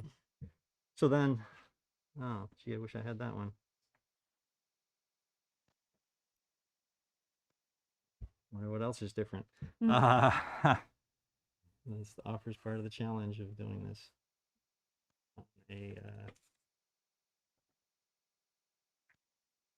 Is that the one that's in the packet then? All right, I downloaded this from their website earlier. They must have updated it since. All right, then good. Okay, that is in there then.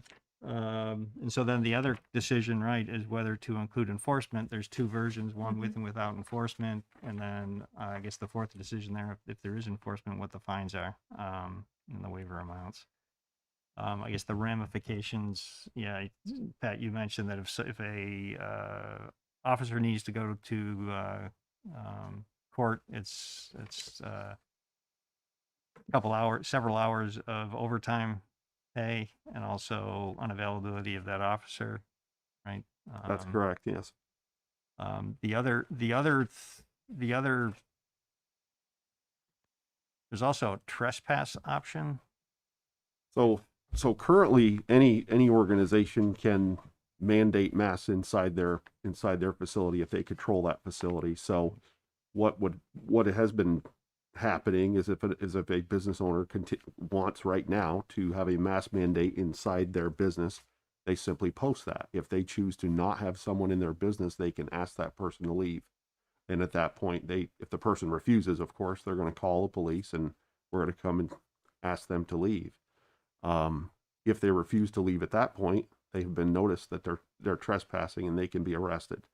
I will say that that's very problematic because our state's attorney currently is not prosecuting trespass notices. Right.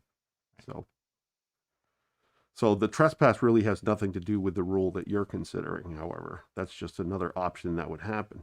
And, since if we're talking about fines, once we issue a ticket to someone, that's not necessarily forcing that person to leave that establishment or forcing them to put that mask on. They can continue to receive another ticket, but there again, we're talking about civil fines. So at some point, it would become a trespass, and at that point, we would then worry about making a criminal arrest. My concern with that is that we're exposing our police department and our police officers to making a criminal arrest for a misdemeanor violation that's most likely not going to be prosecuted. Right. Right. So the alternative of doing a mask mandate without enforcement and counting on the trespass is not going to go anywhere. That would be my opinion. Is no. Yeah. Okay. All right. So what's the pleasure of the board here? Do we want to? We could have a very lengthy conversation or discussion listening to public input, or we could. I guess we should, right? We definitely, I think public input is, Patrick said, we've heard a lot. We have heard a lot. And so I think, as Sue said, we need to do something tonight and not wait anymore. And I think it's got to be our decision. Yep. Oh yeah, it will be. Ron's input. It will be. Yeah, it will be our decision. But I think that, unless everybody wants to hear more from what we've already heard email-wise before we proceed, I don't. Well, the only thing that I would say is, people did come to this meeting to provide input. The people that emailed us were saying we can't make Many it of them tonight. said they couldn't make it tonight. Right? So maybe we just somehow limit the amount of time So each input. So I see 7 hands up online. If you, Can I go ask ahead. a clarifying Go ahead, Tracy. question? Yeah. About I had a question regarding why we would specifically break out religious services. And I know this wasn't in the packet when it was posted, so I just wanted to make sure that my reasoning was sound. It does say if temporary exceptions are made for wearing a face covering for a secular activity, then the same exception must be made for its comparable religious counterpart. So I'm assuming that that's speaking to receiving communion, needing to take off your mask to eat and drink. Am I correct in that assumption? I had not given it any thought, but it seems like a safe assumption. That seems one of the reasons one could do that. Sorry, I'm all set. No problem. I think for the audience at home, the guidance is if you have a rule for secular, meaning non-religious, you should also balance that for the for religious reasons. I don't foresee us going into houses of worship to do certain things unless for whatever reason they call us. Yeah. Which I'm going to assume, Chief, is on the very rare side. Certainly, here's what I will say to that. Certainly, the police department is not going to be enforcing this like we would speeding laws. We're not going to be sitting places and monitoring people for wearing masks. We do not have time for that. We do not have the interest in doing that. My concerns with this are a couple of fold. Number one is the time commitment that we've already talked about, is following up on complaints and being able to answer complaints in a timely manner. The second is putting officers in the position where they may have to use force at some point to make a person comply with using this using a mask. Or at that point it would be a trespass or a disorderly conduct or some kind of criminal violation. I do not want to see that. Like I said, we will do everything that we can to avoid having to get to that point or even issuing a ticket altogether. I think there's many other options that we would have before that, but that certainly is a possibility. As we all know, this is a very volatile issue and some people are very, very opinionated when it comes to this.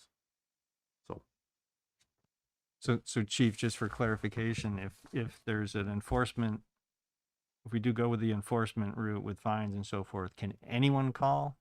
Anyone could call us just like they could call if someone is speeding on their road or if they saw another criminal violation or something like that. Anyone could call us. And in the trespass case, although you're not recommending it, it would be the property owner. The property owner would have to issue or the trespass notice. Or their correct. designee. Right? That's correct. Unless it's a town-owned building. Right.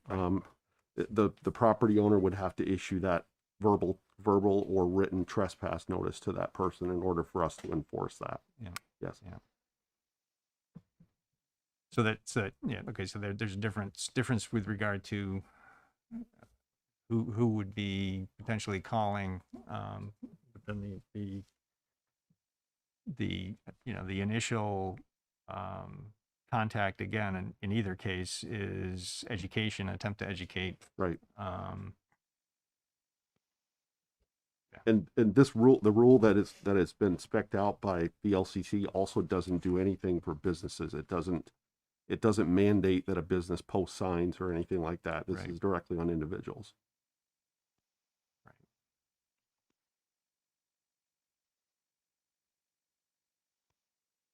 Okay. Any other board member discussion? I'm good for public comment. Hmm? I'm good for public comment. Okay. So I was starting to ask, I see 7 hands up online. If you are attending online and wish to speak on this topic, could you raise your hand now so I can see how many are likely to want to speak? Ironically, the number is getting smaller. Also see your hands in the audience. Yeah, I'm going to look up Okay. in a moment. I can put my glasses on and look up in a moment here. I'm just directing my comments here. And if there are anybody in the room who'd like to speak, thank you. I see 1, 2, 3. I think there's 4 back there. Thank you, Chief. Hidden behind somebody's head. Okay, so I've got 12 people who'd like to speak. Again, because this is it's past 8:30 and we're about halfway through our agenda tonight, and we're probably going to have a lot of discussion beyond hearing public input. Please keep your comments brief. If you start circling around and repeating yourself, I'll ask you to wrap up. If you're agreeing with someone who has spoken before you, please just say that you agree with them rather than repeating material that's already been covered. Please be courteous. What else should I say? And again, I may ask you to wrap up if you're going on for a long time. And I'm going to start here in the room. Tanya, you want to speak? Thank you, Tanya Vihovsky. So I did want to bring up a couple points just because this bill did come through my committee and I did vote on it. The disability exemptions are a requirement. They're protected classes. And as we were doing research for this bill and a statewide bill, we did find that there was no precedent for religious exemption other than for the allowance of stuff like you said, Tracy, like taking communion. And I also just wanted to clarify that a fine is not required. It is an optional choice. Many towns are enacting this with no enforcement, just because the social science shows that if you have a rule, people are more likely to follow it. And the statewide mandate last year also did not utilize a fine, and we did see a much greater uptick in masking. So I just wanted to put those pieces out there, just bringing from my committee. And then I did have a couple of thoughts and questions. So Burlington has much more wide practice of mandating vaccinations in their businesses than I have seen here in Essex. And with this piecemeal approach that we're already taking being, as we've acknowledged, less than what we really need. I worry about adding more piecemeal bits into it. And I wonder if rather than exempting restaurants and creating sort of more confusion about where I have to and where I don't, if we utilize the same policy we did last year when we reopened and still had a mask mandate of having people be able to be unmasked while seated and masked while moving through the restaurant, if that might make more sense and be less confusing. I am also curious if there were any instances of use of force regarding the statewide mandate that was in place until June of this year, if that's something that has actually happened. Okay. I was just curious if that was something that happened. And then I'm wondering if this mandate would require that businesses post the masking requirement. I know I was in Burlington today and every business has now posted a little sign saying that this is now required. I'm just looking real quick because I tried to take notes so I would be quick. That is all I have, but I'm also happy to answer any questions if they come up, just in terms of this mandate as it came through the legislature. But I did want to make those clarifications because I did have access to legislative counsel to tell me what we can and can't do. So thank you so much. Great. Thank you, Tanya. Yeah, I saw a hand.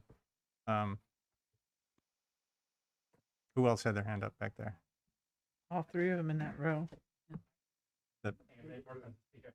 Somebody from the back row, come on up. Yep, there we go. I was trying to go this way across the room, but it works. You're the right person. Hello, I'm Yves Dubief, and from Essex. I am a professor at UVM. I'm a coach at Essex High School for the cross-country ski team. And I'm also uniquely qualified to talk about COVID. I have been doing COVID research since the very beginning. I was on sabbatical in France when that happened, and I was enrolled in a massive study to try to sterilize masks because we were out of masks in France.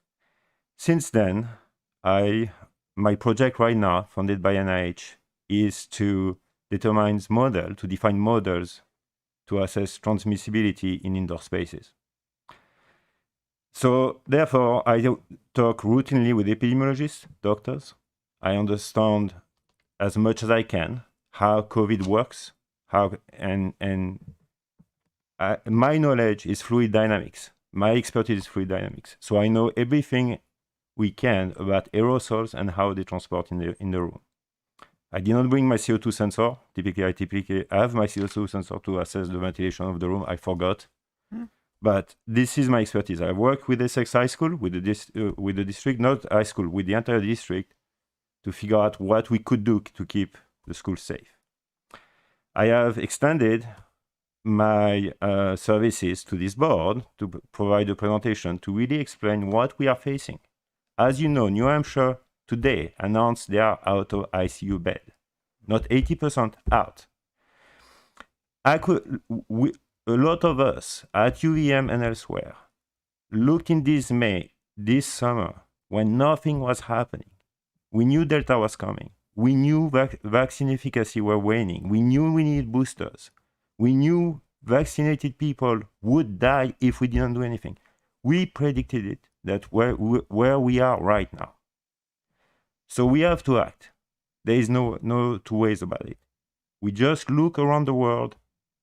Countries that are going with mask mandates are faring much better. Even in the US, states that have adopted mask mandate are doing much better than we are. We used to be the best, and now we are in the bottom 5. We have vax Vermonters who died. They didn't need to die. And I'm sorry, the death by COVID is a horrible death. I don't want to hear anyone say, oh, well, they were going to die.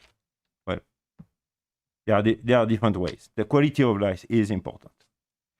So, mask mandate should be data-driven, and I am extremely sorry that you are put in that position. You don't have a staff of epidemiologists to help you with that. The CDC offers guidelines. It's all about reducing the transmissibility. Mask mandate, and this is why I was totally against lifting the mask mandate in June, because it should be data-driven. When you get underneath the threshold, masks are off. Above the threshold, masks are back up. So this is where we are. I extend my services again. I'm stretched thin, but I will make the time. The same way that I've spent a lot of time making air purifiers for the schools, that I will probably remake for the next semester. And I think that's about what I had to say. Okay, thank you. Okay, next back there.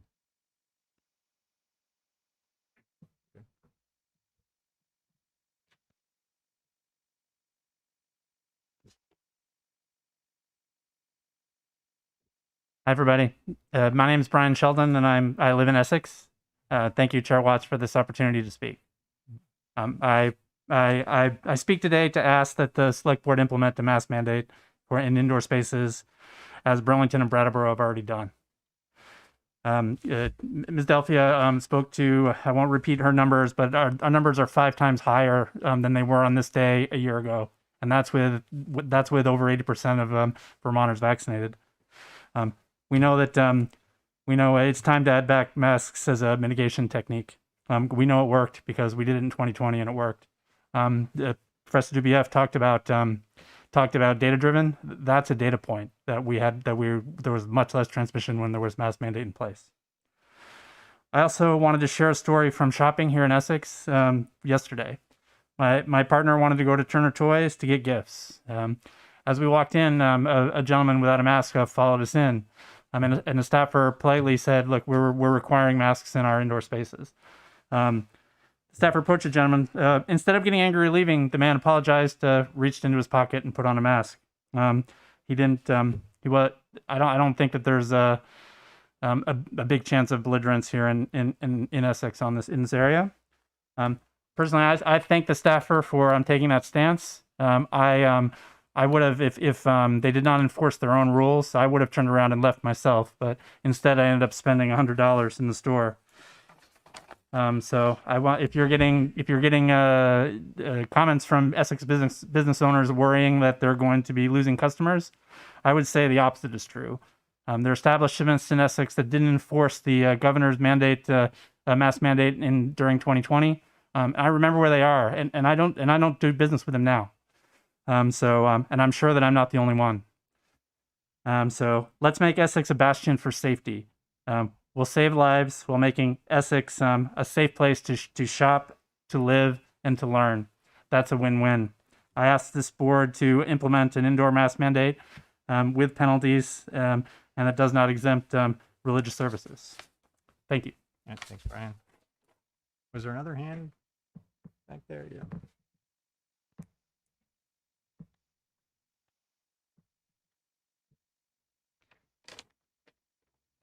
Hi, my name is Alexis Dubief. I am the wife of Eve Dubief, just for clarity. I am a resident, I'm a business owner. I am also a middle school track coach and an elementary school volunteer and a parent.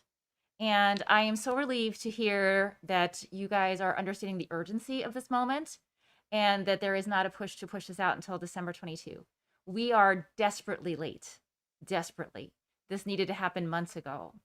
So again, I don't want to recap what obviously you all know, and I'm thrilled that we are all on the same page here. We are blowing through record cases, hospitalizations. We got a record high ICU today. Our case numbers doubled in the month of November, and the rate of doubling has been accelerating starting in June.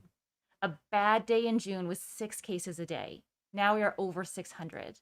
At the rate that we are growing, we will be doubled again before Christmas. There is no time to punt this down or work through, the verbiage. And I understand that that creates an enormously stressful, compressed time frame for a board that does not typically work at that pace. And like Tanya, I am very disappointed in our governor that this was asked of you. It never should have been. There is no time to wait. I will come back to the fact that our hospitals are overwhelmed. They are making ICU beds out of surgical beds. They are postponing hundreds of medical procedures. There is no room for more sick people, and more sick people are coming because there's a lagging indicator, which is first comes cases, then come hospitalizations, then deaths. So the record high cases we are seeing last week and this week, those numbers have not flowed into the hospital yet. The worst is yet to come. I would also encourage you to have a very clear guidance around a mask mandate, I would encourage you to include religious services. There was a super spreader event in Virgins last Christmas, 80 cases linked to one person. High aerosol emitting environments happen in churches, things like singing, things like chanting. You produce more aerosols, you put more virus into the air. There's a lot of crowded indoor spaces in churches. A mask mandate that includes the church is going to keep the entire community safer. I will also say that studies suggest that a community needs at least 70% to wear masks to see significant drops in spread. Last year, when we had a mask mandate, according to the VT Department of Health, 85% of Vermonters wore a mask routinely when inside. We had very good compliance with very little, if any, enforcement that I know of. So we need 70%. Currently, according to a study from Carnegie Mellon, 35% of Vermonters are masking. We are well below the threshold to see the benefit in terms of reducing community spread. So I also know that you are tasked to re-up this policy every 30 days, unfortunately, and that also adds to your complexity and the amount of job that you have to do, and I'm very sorry about that. I would strongly encourage you to get this policy in place, communicated throughout the entire community prior to the holidays, and to re-up this every month till April. As Eve mentioned, the CDC gives guidance for a data-driven policy where the masks come off when certain thresholds are met. I will tell you that where we are at today is so far above the threshold. We passed the threshold for the CDC, WHO, and AAP in August. There is no chance that we are going to come below that before April, which is why I'm not worried about it. But as an ongoing issue, having a data-driven policy where cases determine our behavior would be the best evidence-based approach moving forward. Thank you for your time. Thank you. Lorraine, you didn't put your hand up before. I did. Oh, I'm sorry. Was it and too long? I can talk after them. Yeah, you can certainly share your comments whenever outside. Okay, so I'm gonna go online. Gil Allen.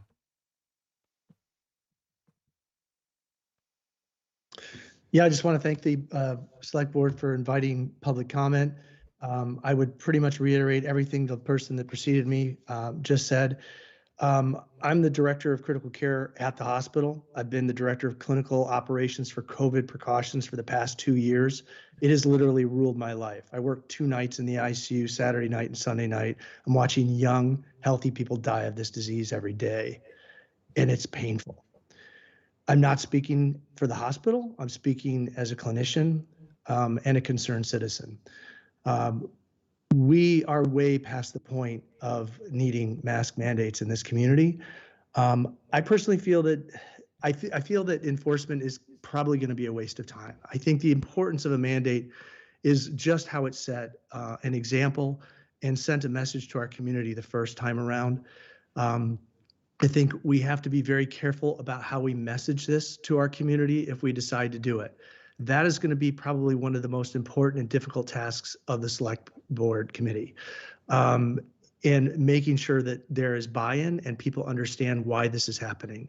And I would state it as such, as a mandate, but I would also back it up with some of the rationale. The data that Tracy mentioned, the fact that we are running out of ICU beds. As somebody who is managing our ICU beds every day in this hospital, we are running out. And here's another interesting tidbit that I think I can bring to this group that people probably haven't considered. And last season, we had the first season in the last 20 years of my career that we did not see influenza in our hospitals.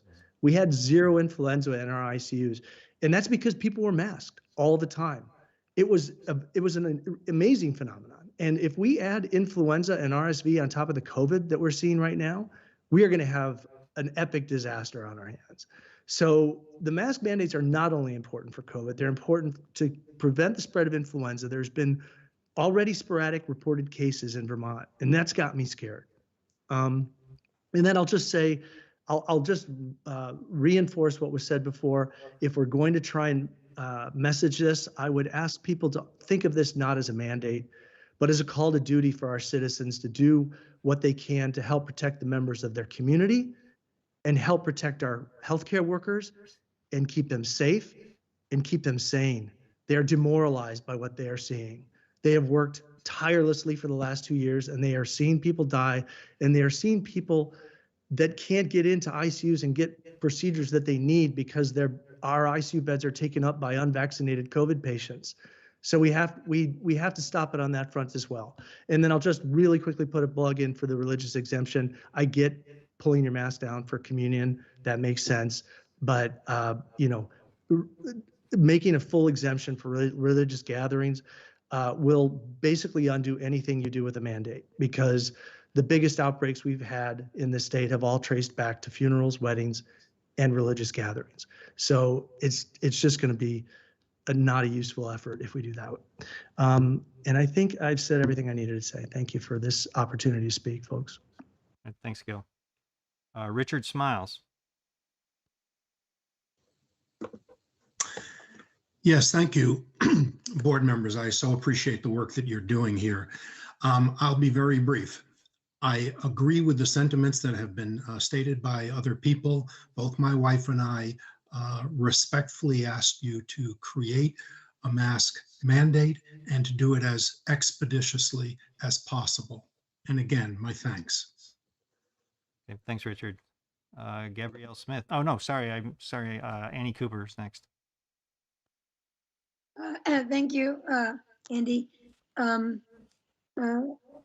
Like Gil Allen, I would like to thank the board for allowing public to be heard on this matter. Tracy Delphia, thank you. I'd like to thank Tracy Delphia for presenting data as she has.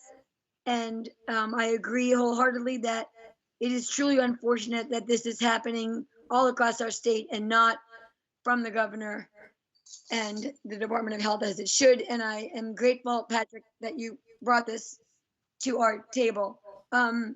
We are so fortunate to have Alexis and I'm sorry, I can't pronounce his first name very well, and their last name Debif and Gil Allen. I would ask the select board to please take some time to reach out to them while you're making these decisions to get more advice when needed. They are so professional and so knowledgeable. We are so fortunate. I agree with everything they all said. And I agree with Mr. Smiles' request for it to be expedited. We can't do it soon enough. We're late, but we're here. We're late, but we're here. And I'm so proud of us for being here. Thank you. All right, thanks, Annie. Gabrielle Smith. Hi, thanks, Andy. Ditto so much of what has already been said. I came into this meeting tonight wanting to see an enforcement and a fine, but it seems that there's really a lot of wisdom in not doing that. So I'm going to encourage the board not to do that, both because, as Dr. Allen said, that isn't really going to be efficacious in getting us where we want to go. And also, I think that we will see the response from citizens because it is a mandate. So I would urge you to consider that. I myself began unmasking when the mask mandate came off. I'm vaccinated. I got a breakthrough case of COVID. Got my mask back on, but that's too late, right? And thankfully, I did not end up taking up an ICU bed. So I think that we all need to be responsible in addition to being vaccinated. As for restaurants, I don't think it's confusing at all. I've been going to Burlington for dinner frequently, and I don't have any issue with showing my vaccination card. I would only add that staff be trained that it has to be not only a vaccination card, but you have to show your ID. It doesn't do any good for me to show you a picture of a vaccination card. I could take a picture of anybody's card if they would let me. I'm sorry, I had one more thing, but I'm not going to take up your time with that. So I, again, just really appreciate that you all are moving this forward tonight. And for all of our health, I appreciate that you're doing this and hopefully coming to a decision this evening. Thank you. Thanks, Gabrielle. Raj Allen. Hi, Andy. Thanks, and thanks for the board for taking this up. I'm just going to echo everything that Gil Allen said, Eve and Alexis Dubuque, and everyone else. And Tracy, thank you for bringing some facts to the table tonight. Patrick, thanks for bringing this up.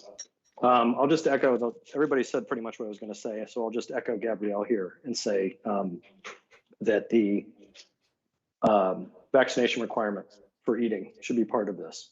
Had this been done 3 or 4 months ago, 2 or 3 months ago, and we weren't in the place we are, we might have been able to get away with that without it. But I think where we are, we probably should, if we're going to unmask for food and drink, we should have to prove vaccination status. This is largely unvaccinated people driving this right now. I think it's a 70-30 split, somewhere in there.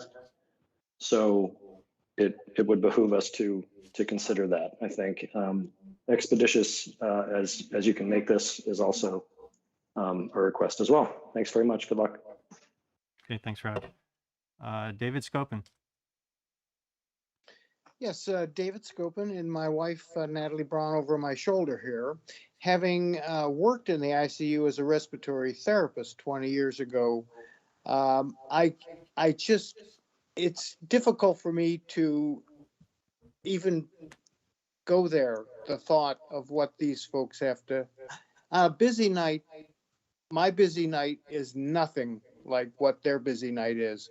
And the thought of that we're not doing enough and putting healthcare workers and people at risk in harm's way is just, I will say nothing else. I know you're going to do the right thing. Thank you very much for your time. Okay, thanks, David. Nate O'Connor. Hi, everyone. I want to just thank the board. I don't know how you do these long meetings without a restroom break. I shut off my camera for a second and took one. But I really thank you. And I want to thank the first responders, specifically Chief Hogan, the fire department, and our rescue teams. I'm speaking as a son of someone who lost my dad on 12/4/2020 to COVID as part of the Elderwood outbreak.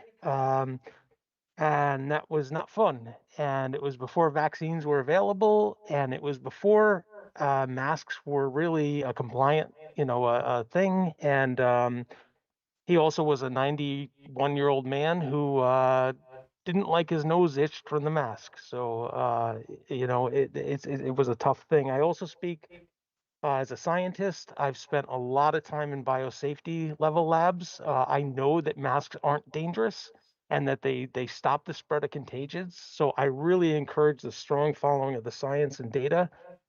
And really, I would love a sturdy and swift kind of decision on this.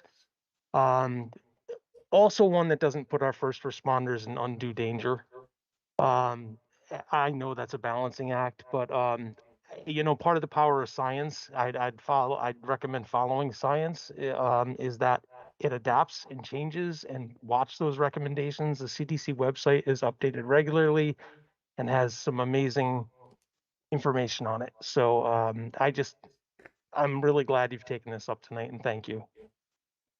Thanks for your comments, Nate. And I'm very sorry for your loss. I worry about my mom every day. Yep. Okay, Diane Clemens. Good evening. I will echo all the speakers before me as doing an excellent job of letting you know that community health and common sense should go hand in hand here. And quite frankly, after getting my flu shot, I don't want the flu. That was enough. So I would ask you that, well, thank God for the shot, because the flu would probably would take me out. I will say that we need to be considerate of others. We need to think about the community. We need to think about our kids. Everybody wants them in school, and the only way they're going to be in school is if they get their shots and if we wear masks so that they don't get sick. So let's think of everybody and pass this mandate in town to keep everybody safe, including all those people who are overwhelmed at the hospitals. Thanks. Okay, thank you, Diane. Suzanne Lawrence. Hi, I'm Suzanne Lawrence, a resident of the town, also a physical therapist for 41 years, a researcher, and specifically translational research with COVID-19, and in particular, long COVID. And I echo and support everything that's been said and strongly urge the board to take action. I think our community, our children, and our healthcare workers are at high risk. People are exhausted, and I think it's time. Thank you. Thank you, Suzanne. Okay, those were all of the, allowed all the folks to speak who indicated at the beginning that they would like to speak. So we'll bring it back to Tanya. Did you have more you wanted to say? Go ahead.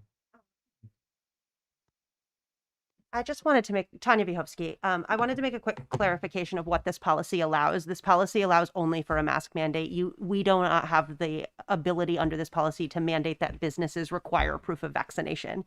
So when I said it about being confusing, how am I to know which business actually checked a vaccine card and which one didn't? And so by making it widespread that you don't wear them while eating and do wear them while moving about, it doesn't allow for as much wiggle room, given that we actually can't require a business require proof of vaccination. So I just wanted to clarify what this policy actually allows us to do. Right. Thank you. Thanks, Tanya. Okay, and bring it back to the board. Now, Lorraine, you did want to say something. Just a personal. Sorry, I know I didn't raise my hand before. Lorraine Zaloom, Ron, thank you for being here. And thank you, Patrick, for bringing this to the board. I just really appreciate that. On a personal level, I work in an all-male industry. I'm the only woman in the office, well, working remotely now. But my experience has been over the last couple of weeks, we got COVID, and slowly, one by one, we lost staff. So the other piece of this to me is economics. For businesses, this is, we lost money. It's a profit margin thing too. So what, when I spoke to, I took the courage up to say something to them today because it was clear I was the only nerd wearing a mask at work. And I was always kind of the nudgy one. But what they said today, when I read that it was 0.4% transmission rate only if everyone is masked in a room. That was announced 2 days ago by the National Sciences of the United States of America. And so, and it said it could be even a flimsy mask. It didn't have to be a good mask. So that's an astounding piece of information. And when I shared that with them today, it was interesting because one of the feedback pieces that I got was, I wish other people would wear masks too. I can't get my clients to do it. We're herd animals. If we see other people doing it, we do it. I know for me, it's very uncomfortable if I'm the only one in the room that puts a mask on. I feel like an idiot. So I think really we don't necessarily need the fines or anything like that. It really is, as the gentleman said before, it really is about doing the right thing for our neighbors, for our businesses, for each other, for the hospitals, for our police, because I want to protect you as well. And I think that everyone's pretty much on board. So, and I echo what everyone said back there. So I appreciate you guys doing this. Thank you. Thanks, Lorraine. All right, now I'm going to bring it back to the board. What do we want to do? Patrick has his hand up. Patrick, go ahead. No problem. I actually have a clarifying question for Tanya. How is it that Burlington has passed their ordinance around restaurants then? I mean, I guess I'm not seeing it. They do not mandate that restaurants show proof of vaccination. It's restaurant by restaurant and business by business. So some businesses require it and some businesses do not. Okay. I guess maybe I'm mistaken in what I read about how Burlington implemented theirs, because it seemed like it was pretty specific. So Burlington's policy says that if the restaurant requires proof of vaccination, then a mask is not required. And this is where the confusion arises, is how do we know from the outside which restaurants actually are requiring someone checking? So what it effectively does is it exempts restaurants from having the mask mandate while in there. It's not saying that restaurants must mandate vaccination and thus don't need a mask. It's saying if they mandate vaccination, you don't need a mask. So it sort of adds another layer of this piecemeal policy, as opposed to just utilizing what we did last year when we opened the economy and we had a mask mandate and we said, if you're moving about the restaurant, have your mask on. If you're sitting down and eating, you do not. That doesn't say that businesses cannot issue a mask mandate, but that's up to the individual business. Does that help answer the question? Yeah, absolutely. Thank you. Sure thing.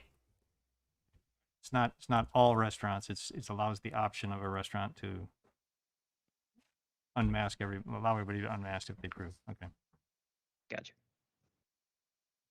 All right. So we're back to the questions here. I guess. Do we want to have? I guess I don't know, where do we want to start? Do we want to start with enforcement? Do we want to have? Can I take a stab at this and maybe then we can go from there? Sure. Yeah. I'd like to make the motion that the Essex Select Board, representing the town of Essex, pass a mandatory mask mandate to cover all persons over the age of 2, all businesses and house of worship, that this mandate be done by voluntary compliance and not enforcement, to be reviewed every 30 days, and to be put into effect by December 10th.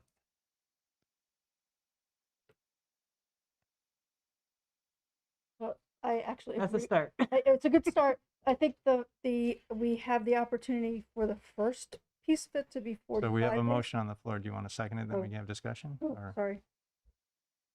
that was a motion, right? Don? Yes. Yeah.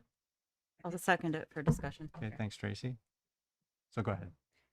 The 45. Proceed. Just that I was just going to say that we have the option for the first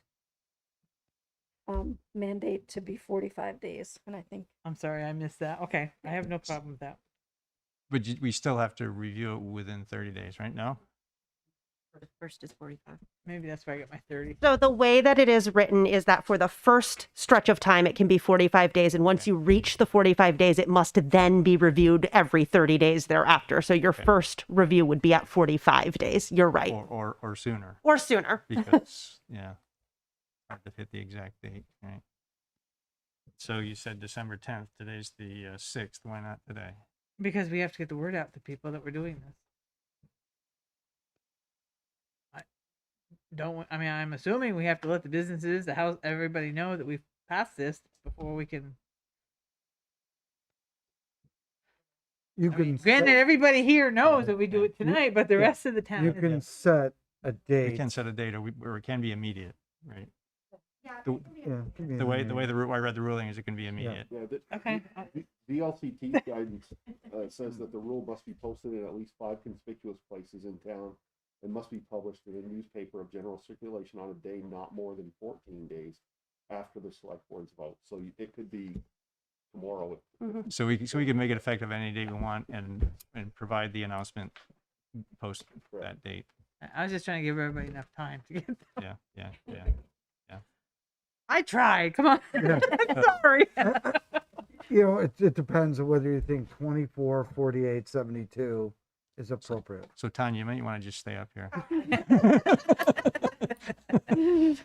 So I guess the pieces that you have in there, you suggested non-enforcement. Mm-hmm.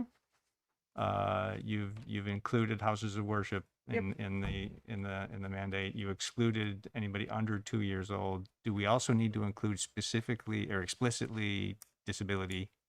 You do. The ADA does require that. And the the League of Cities and Towns language around that is specifically what Legislative Council gave us. That, anyone who can't wear it. Right.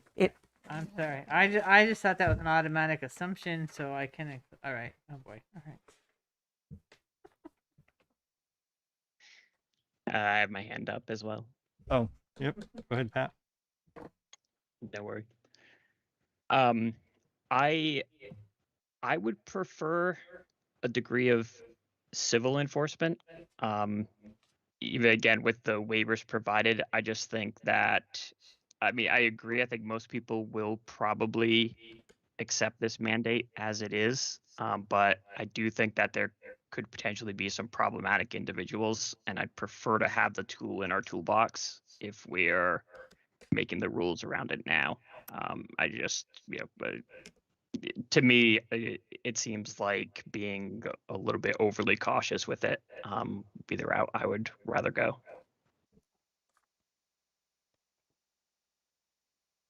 Sue, go ahead. Can I ask a question of Tanya? If we were to make initially an unenforceable mandate, can we alter that? Yeah. With the next? Yes, you could. Okay. Yeah, that's what I was wondering. I was wondering the same question. you. Yeah, we could modify it in the future. Yeah. Anybody else have any thoughts about enforcement, Oh. Tracy, or other comments? I guess. I was thinking the same thing about enforcement, but I had a different question. So Patrick brought up he's in favor of enforcement. And so I understand that, yeah, your point's very good that we could, if we have an issue, could revisit this and add an enforcement. I think it's more important that we get this done and get this done now rather than focusing on enforcement, because we can add that piece in later. Right. If it, we have large non-compliance or we need it. Okay, did you have another comment too? Yeah, I wanted to ask, Dawn, did your motion include persons while eating or drinking and seated inside any establishment that serves food or beverage? It included all businesses. I can add this. I mean, As an this exception. motion got really long all of a Yeah, sudden yeah, here, yeah, people. yeah. Wait, Well- okay, I can do that. Because I may have a simpler Go ahead. way to do it. There is a model face covering rule non-enforcement in our packet. So I would suggest replacing your motion with that and then just listing your exceptions from the ones that are already in the model policy. I can't see this one.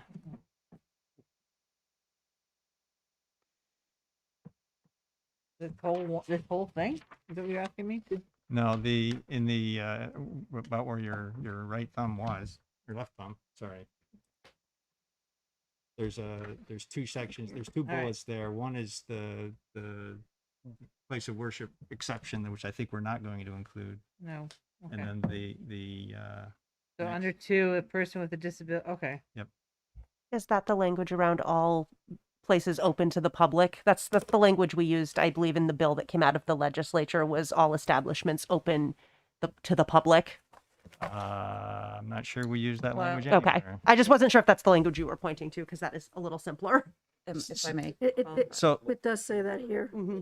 so maybe with the like that. maybe the I'm good. This is the exemption. I got it. Okay. Yep. or Yep. maybe the motion should be to use the non-enforced model suggested by VLCT with the exclusion of the religious. Yeah, and to be clear, Place of that's what worship. I was asking Dawn, if she would like Yeah. to replace her motion to with this Which one is and fine then as name long the as we set a exceptions. date of when it starts. Yep. I have no problem with that. Yep. Go ahead. Good.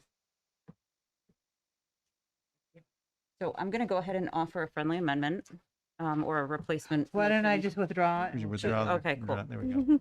That's So- easier. At this time, Mr. Chairman, I'd like to withdraw my initial motion for discussion. Thank you. Okay, so I'm going to make a motion that the select board approve the model face covering rule non-enforcement that's in our packet, specific to the town of Essex, with the following exceptions. Children under 2 years old, person with a disability who cannot wear a face covering or cannot safely wear a face covering for reasons related to the disability. Any person who is seated while eating or drinking inside any establishment that serves food or beverage. And I think that covers what we've talked about. And I would actually like this to go into effect tomorrow. And that's no enforcement? Is that what this said? I'm sorry. Correct. Thank you. I'll second. Thank you, Tracy. Thank you, Sue. You skipped over the sentence that says a person for whom wearing a face covering would create a risk to workplace health, safety, or job duty as determined by the workplace risk assessment. Should that also be in there? OSHA does require that. Then we'll add that in. Okay. Because Okay. OSHA. All right. With an effective date of tomorrow. Tomorrow. And since there's no enforcement, We don't need to talk about we could penalties. notify, we can post, we can start Right. educating. This will be out on social media tonight, I'm sure. Okay, any other comments? There was, Pat had suggested the additional language of allowing restaurants that, and I know, Tanya, you're kind of advising against it because of the complexity of it, of allowing restaurants that ask for proof of vaccination to not require masking indoors. Is that we don't want to go there, Sue? I think that's I do think it's a confusion factor, especially because, you know, are you requiring one vaccine, two vaccines, a booster? You know, we'd have to be specific about that, and over time, you know, make adjustments there. My opinion is to not include that. Right. Yeah, I agree, actually. Plus, Okay. we're going to revisit All right. this anyway. Thanks, in Pat. 45 Thanks, days. Pat. Okay, we have a motion and a second. We did modify. Sue, are you okay with adding the OSHA required language? Since it's required, yes. Friendly amendment, yeah, okay. That wasn't read initially. Any comments from staff? No, I think. Okay, we'll have to follow the requirements for announcing it within 14 days of today. So We'll be talking about the requirements and the postings tomorrow morning. Yeah, okay. Oh, feel free to reach out as well if there's any way Oh, I I can be thought- helpful. I thought you were going to be here at 8. Oh, sorry. I actually have to be in Montpelier tomorrow, but feel free to give me a call or email, and I'm more than happy to help. Ron. One concern might be just a question or clarification needed. I understand not including the exemption for religious services. However, I think the way that it's written, at least in VLCT's guidance, is that it is allowed for temporary removal of face covering so that a person can participate in that. Is that staying in the version that is being considered? So we did not explicitly include that.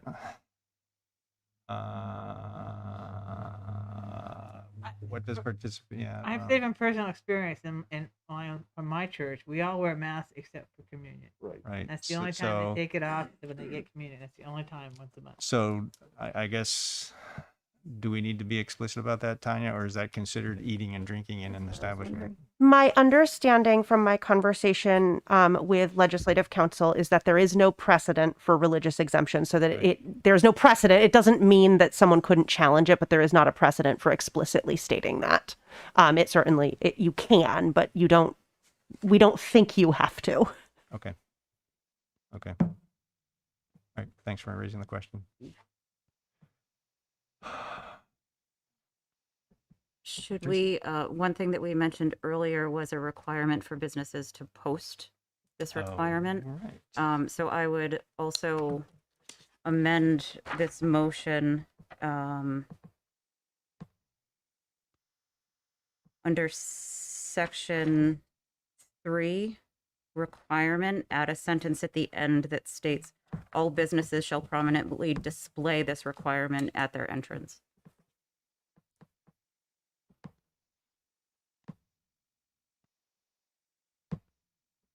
Is that clear for staff? Do we need to provide specific language around that for them to use? No. I don't think you have to. I think it's pretty readily available. So I think I think you can, but I don't think you have to. I'm certainly happy to reach out to some of the other towns that have enacted it and find out if they provided specific language and offer it to staff if they'd like it. Okay. You okay with that, Sue? I accept that. Adding the amendment. businesses must display. Okay. Do we need to define what a business is? No, hope not. Getting too far into the weeds here. Yes, you are. Well, and right before that, it says at locations that are open to the At public. locations open to the public, right? Exactly. Perfect. Okay. All right. Can we move the question? So sorry. I'm just when we said businesses. Are there places that are open to the public that are not businesses that should be? Well, replace businesses with locations. And I think that covers it. and live at businesses. Because a church is a church a business? I don't know if people would look at it that way. Right? Establishments Establishments. open to the public. At all establishments covered under this rule. Okay, establishments covered under this rule. You okay with that, Sue? Now that we've modified this a number of times. I just don't want to get it wrong. I'm sorry. I mean, if it's going to elongate I'll just remove it and we can formulate some language that's acceptable to everyone and amend down the line if folks would. I mean, there's a way to make it smoothly with this. All individuals in the town of Essex shall wear face coverings while indoors at locations that are open to the public. These same locations that are open to the public must display at what you. Ultimately, I think the intent is clear. Yeah. And yeah. So I'm confused as to where we're at. Do we want the posting requirement in there or not at this point? I think we should. I say yes. Okay. All right. And I guess what I'm saying is staff has heard what we're saying. They understand our intent. I don't think that we need to wordsmith We this. don't need to pick all the words for and it. come up with final language Okay, right here. All right. Yep. Thank you for that. Okay. Any other discussion? Okay. All those in favor, please say aye. Aye. Aye. Opposed? Okay. Motion passes 5-0. Thank you so much. Thank you, Tanya. Thank you for all the comments. Thank you all, public. Thank you, everyone. Thank you very much. Thank you for Appreciate wearing it. masks. Okay. Thank you, Chief. Yes. Thank you. Thanks, Chief. Thank you, Tanya. Thanks, Tanya. Very, very helpful. Travel Glad- safe. Very happy you were here. Okay, so moving on to business item 5G, consider request to amend the town charter with a recall provision. Good evening. Brad. Brad Kennison, on behalf of 18 voters in the town of Essex and numerous others that have expressed support. I am presenting to the select board a proposal to amend the town charter to include a recall provision. I have a significant amount of factual data information in my presentation. So the proposal to amend the Essex Town Charter by adding a recall provision of an elected town officer. If Greg, can you bring that up, or do you have it on your screen? It describes the conditions and procedures of the recall process. Sections A and D describe the key thresholds. A petition signed by not less than 10% of the registered voters, and D, the named elected town officer shall be removed if at least 2/3 majority cast their vote for recall. There are currently 15 Vermont towns with recall language in their charter. Over Vermont's long history, the recall provision has only been used twice. It was first used in Windsor in 2003 and in Underhill in 2021. The language in the proposed Essex recall provision was drafted after careful review of all 15 charters, speaking with the town clerks in each town, conversations with the Secretary of State's office, and analyzing the recall process in Windsor and Underhill. So let's take a close look at the recall language in Windsor. The first threshold is a petition signed by not less than 15% of the registered voters. And the second, the official shall be removed only if at least 1/3 of the registered voters of the town vote and a majority of those voting for removal. Excuse me, Brad. Can you wait till we find it, please? Sure. Because Windsor was not at the top of your Sorry, I'm moving too fast. Sorry. Okay. Thank you. Okay, you bet. Now let's look at process. If you scroll down to the vote tally, it's down a little bit further.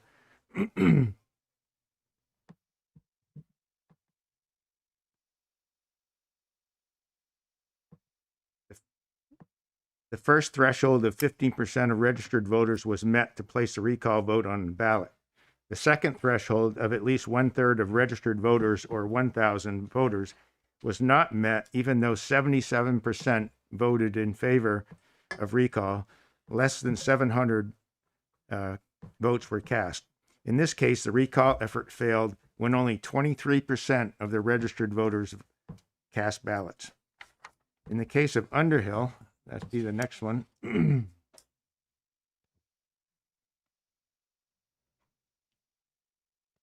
The first threshold is a written petition that is signed by not less than 15% of registered voters. And the second threshold, when the petition is approved by a majority of ballots cast. So the first threshold of 15% of registered voters was met to place the recall vote on the ballot. It required only 2 months. It required nearly 2 months to gather those signatures. The second threshold was a simple majority of votes cast. The final tally was 570 in favor and 23 opposed, or 96%. As occurred in Windsor, only 23% of the registered voters cast ballots. So what can we learn from both of these recalls, and how can that be applied to craft the language for the Essex recall provision? In both Windsor and Underhill, voters overwhelmingly favored recall, but with low voter turnout. The town clerks I spoke with confirmed single issue or special elections invariably have low voter turnout. Essex has 16,400 registered voters, and of that number, approximately 1,500 are challenge voters, leaving 14,900 likely voters, and I can explain that shortly. The first threshold in the proposed recall, the Essex recall, is 10% of registered voters, or 1,640 petition signatures. To put that into context, it is twice what was required for the merger revote this past spring, or to petition this provision to be placed on the March ballot. Both of those would only require 5% of registered voters' signatures. The second threshold is a 2/3 majority of votes cast. It isn't tied to registered voters for the reason of challenge voters on the checklist, and it clearly shows voter consensus. In the case of the merger, 7,785 votes were cast, or approximately 47% in the first vote, and 8,539 in the second, about 52%. Generally speaking, in an annual election, there are multiple issues and candidates which draw a greater number of voters, especially when there is a hot button issue like the merger. A single issue special election would most likely attract far less attention and fewer voters, as occurred in both Windsor and Underhill elections. I believe the proposed language and thresholds strike the right balance. It would require significant effort by the petitioner to obtain needed signatures, and the cause for recall is significant enough for voters to overwhelmingly vote for recall. So I mentioned I would explain challenge voters. According to the town clerk, most are voters on the checklist that have moved and not verified their new address.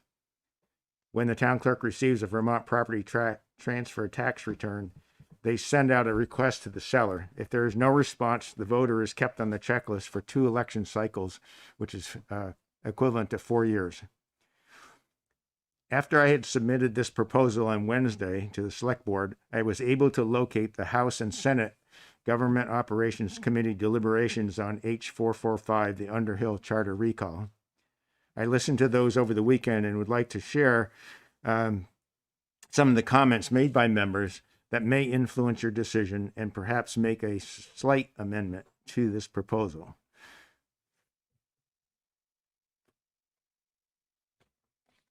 In the House Government Operations Committee deliberations,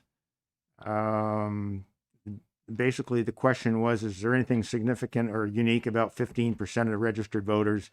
And Legislative Counsel Tucker Anderson said, no, you might be thinking of the requirement of 15% is used for ordinance reconsideration votes. There was a motion by Representative Peter Anthony and a second by Essex Rep Tanya Bahovsky, and it was voted out of committee on a vote of 10-0 and 1 unchanged. In the Senate,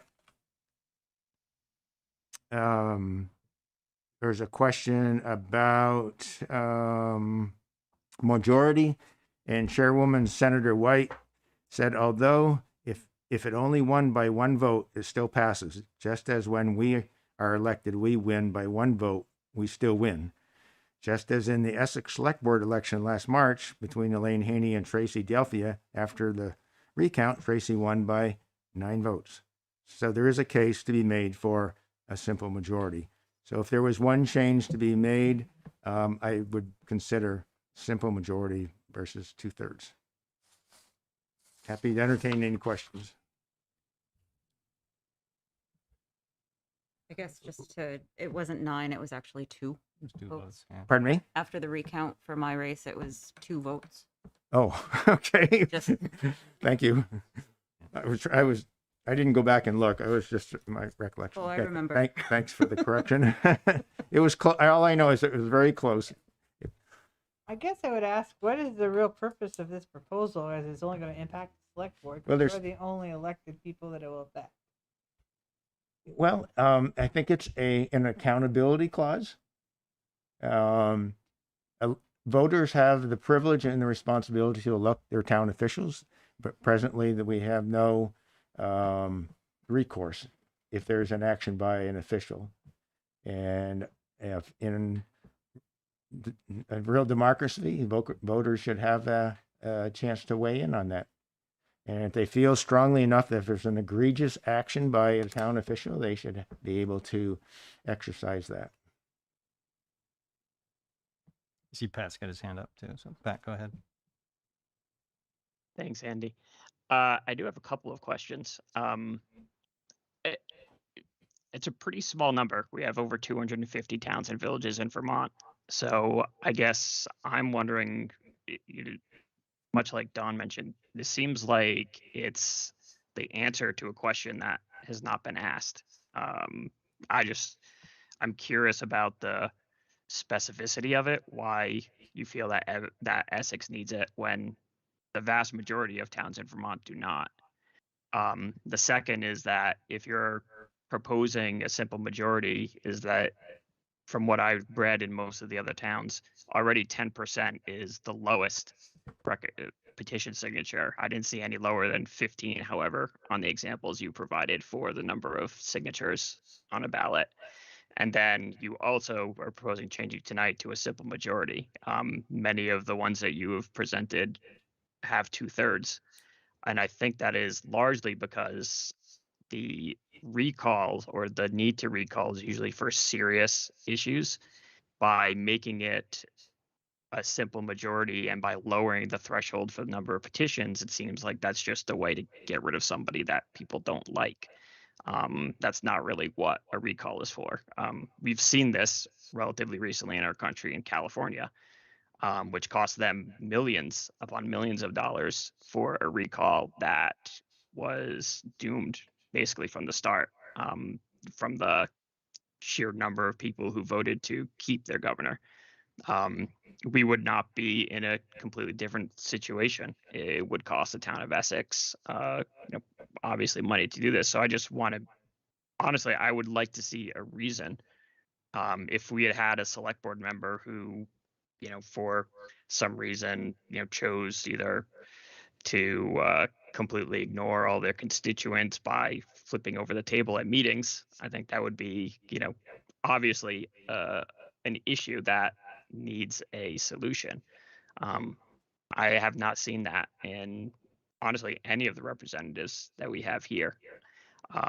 So I apologize. I asked a couple of questions in there. If I can distill it down, more specifically, why Essex when so few Vermont towns have these rules?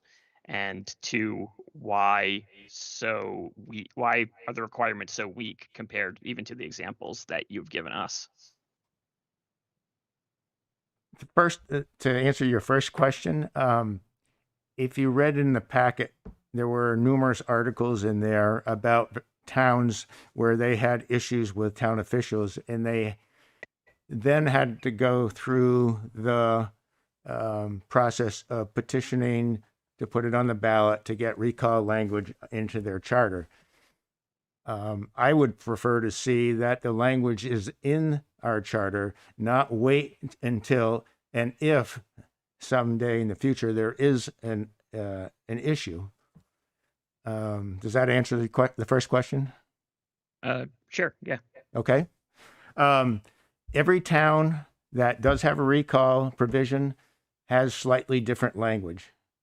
And that's why I provided all 15 to give you an idea of what other towns have in their charter.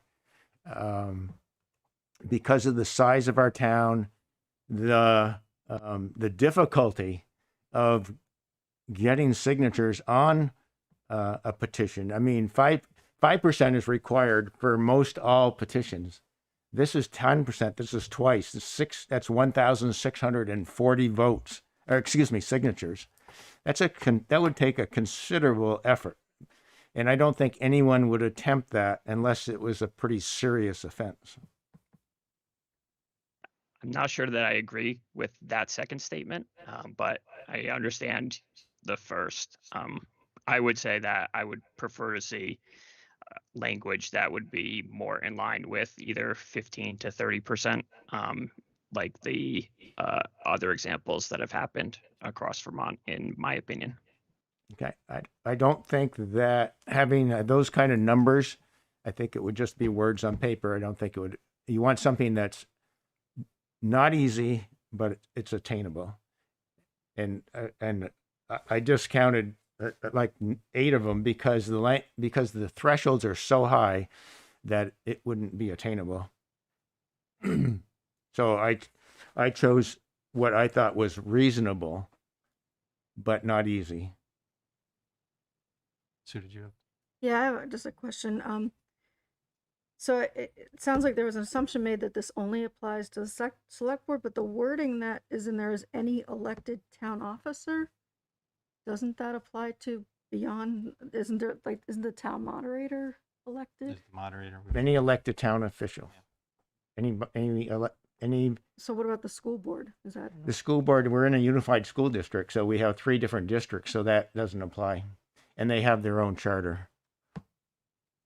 I just thought the way it was worded, it was kind of vague in terms of who it applies Yeah, to. so who it that doesn't apply we to. can't include school board members, school board directors. So part of the reason we've asked Brad to come here is there's 2 options for us. One is we could say go away and come back with a petition and force us to do this if we don't want to take it up. In that case, we have no say in the language. Or we can say, yes, we want to go forward, and we can craft the language however we want based on any public input that we get or our own opinions or our own. It's an awkward thing to be putting together a process for eliminating one of your own members. In fact, in the most recent example in Underhill, the only successful recall ever in history was done in Underhill, where it was an issue. The petition, there was a petition to do the charter change, and followed by the vote, and so it started right at the beginning with the whole progression as a citizen-led thing. And so I guess the one question that we need to ask ourselves is, do we want to take this up or not? One of the reasons to have it at this meeting is the date to warn this is late, to warn whatever's on town meeting ballot is at the end of January. So we only have a couple of meetings between now and then if we want to take this up and put it on that ballot and not potentially have a special election to address this question if it comes as a petition. Because it could come as a petition with only 5% of the vote. Correct. Right? Go ahead. Just a question, since we were talking about the vote to reconsider the topic of merger, I know part of the standard. I'm sorry. Part of the standard for that reconsideration, it would have had to pass with 2/3 of those who voting in the affirmative. So that's sort of a protection against a single issue vote and 500 people showing up and overturning someone's election to a position. Was there any thought in including that sort of a provision that already exists in the reconsideration language? Maybe we're getting a little mixed up. There's no reconsideration in this proposal. Right, not for elected officials, but that language around, protecting against 500 people showing up and casting a ballot and someone being recalled. That language and that standard of the 2/3 already exists in the reconsideration language, as was needed to be met for merger to pass on reconsideration. I'm just curious if any thought was given to including that sort of a provision as an added protection, again, against like 500 people, 1,000 people showing up and recalling a person that was elected by 6,000. So in a number of towns, some of the language is that as many voters that voted in the election to elect the official initially had to vote. Yep. Well, that happened in an annual election where you have multiple issues, multiple candidates generally on the ballot. So it draws a greater number of voters versus a single issue special election, which generally draws fewer voters, just like in Underhill and Windsor, where 23% of the voters, registered voters, voted. And the reason why I ask is because that's why if you're overturning basically the decision of, in my example, 6,000 people, I think you should have a standard that needs to be met so that you have a representative sample of those members who elected that person. Yeah, Just food for thought. Yeah, there's a right. There's a complication though that if we mail ballots to everybody for town meeting, which is when select board members are voted, and then you have a special election and you choose not to mail them, you'll never have enough votes to satisfy that criteria. So we're in a weird situation where now we're allowed to mail ballots, and we probably often will for our bigger elections. But for a special election like this, I don't think we would want to spend $20,000 to send out ballots for a recall, especially since one of the people that would be being recalled. So yeah, so I guess yeah, this also ties into the fact that there's a potential for separation, in which case our population will be cut in approximately. But it's all relative. And so then your assertion that it's difficult to get 10%, it's going to be difficult enough to get 10% changes, because that's only 1,000, which is only 200 more than you need to get one today. So I'm leery of going with 10%. But I guess the more fundamental question is, do we want to do this, for one, and the other is, do we want to control the language? If we don't want to do it and we don't want to control the language, we could just say, Brad, good luck getting signatures. 5%. And we'll hope that you get them by the end of January. It won't happen probably by the deadline, but right. So it will certainly happen by the next election. Well, the concern is, I think within a certain number of days of getting the petition from you, we have to have an election, right? I think it's within 60 days of receiving the petition. We need to. So would it be? So if you give us the petition in April, we've got to have So is it better to have it in conjunction with the annual election, or is it better to spend the money for a special election? Yeah. Just a thought. Yeah. Haven't done it. I'll ask a question. How important is this to be on this ballot, say, versus working on the issue in a timely, thoughtful manner and making a thoughtful push to put it on next year's, not this coming March, but the following March, after it's been thought through reviewed and as a compromise versus, and the reason why I put this on the ballot was exactly that. It's now the middle of December. I have no idea how many signatures he had, but you know, we had other things to talk about and we're on deadline for a few other issues. Do we ask the select board to work with this group and come up with some language, maybe by a committee or some group, and come back, have a discussion, and then put it on for a future agenda? That's assuming that it's brought directly back to the select board. Because if it's by petition, then you can't change the language and it goes to the voters, right? Is that?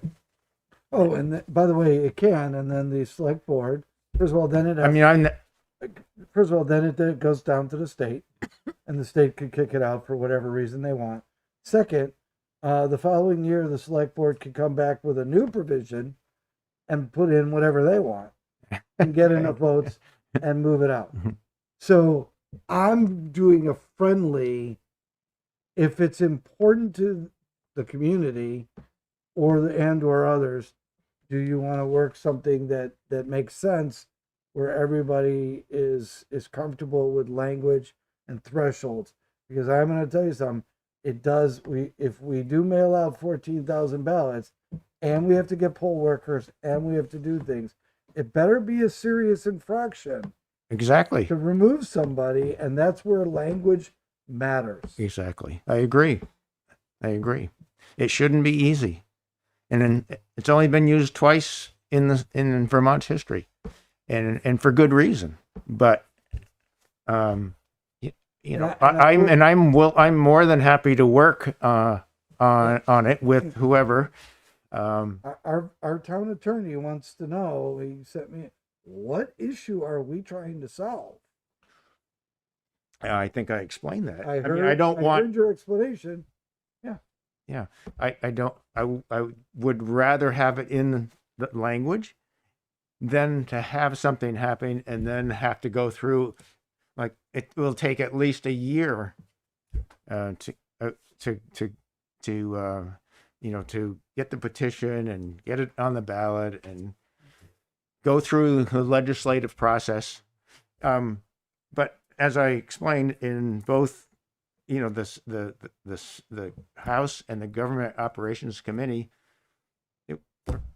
little discussion about it, perfectly happy, passed unanimously through both onto the legislature. That was Underhill's, and theirs was 15% for the signatures and a simple majority.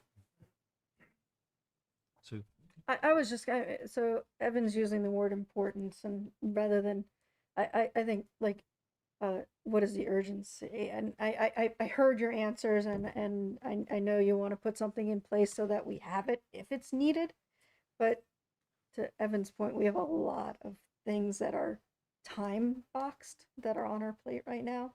And in order to do this correctly, it would be nice to not have it have unnecessary urgency. Mm-hmm.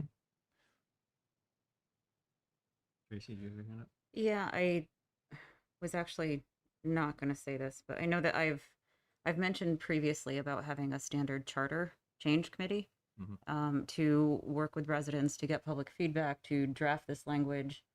I feel it would be more appropriate, and I know we're not supposed to be talking about adding more stuff. So I'm sorry, but I think it would be more appropriate rather than us being directly involved in crafting language that could eventually, we could weaken or dilute language that could have the potential of affecting us directly. I see that as sort of a little bit of a gray area. And I would rather have a separate entity work to create language to make a recommendation to us. Because I'm not particularly comfortable with crafting language that could either strengthen or weaken a tool that could be used to recall my election, if that makes sense. I'm not sure it's appropriate, which is where a secondary body making a recommendation to the select board would would come in handy. And what would that committee look like?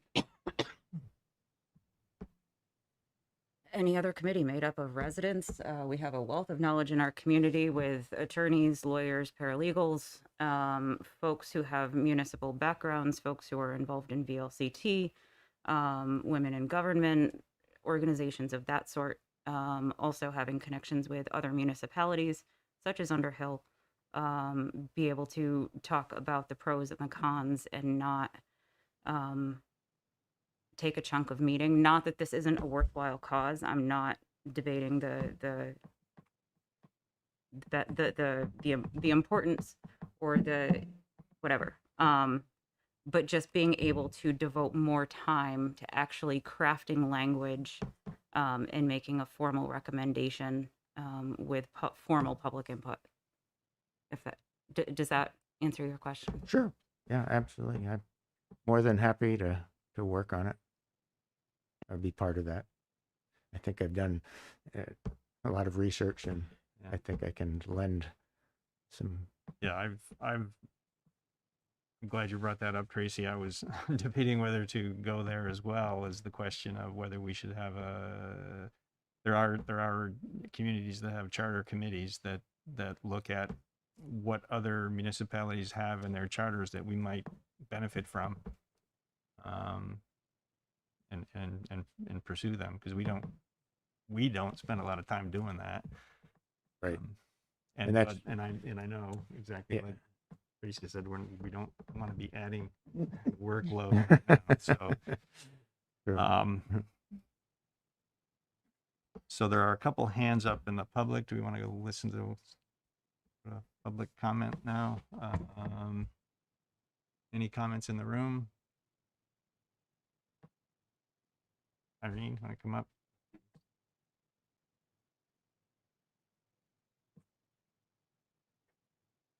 Irene Renner. Thanks to Brad for pushing my buttons and getting me to think differently.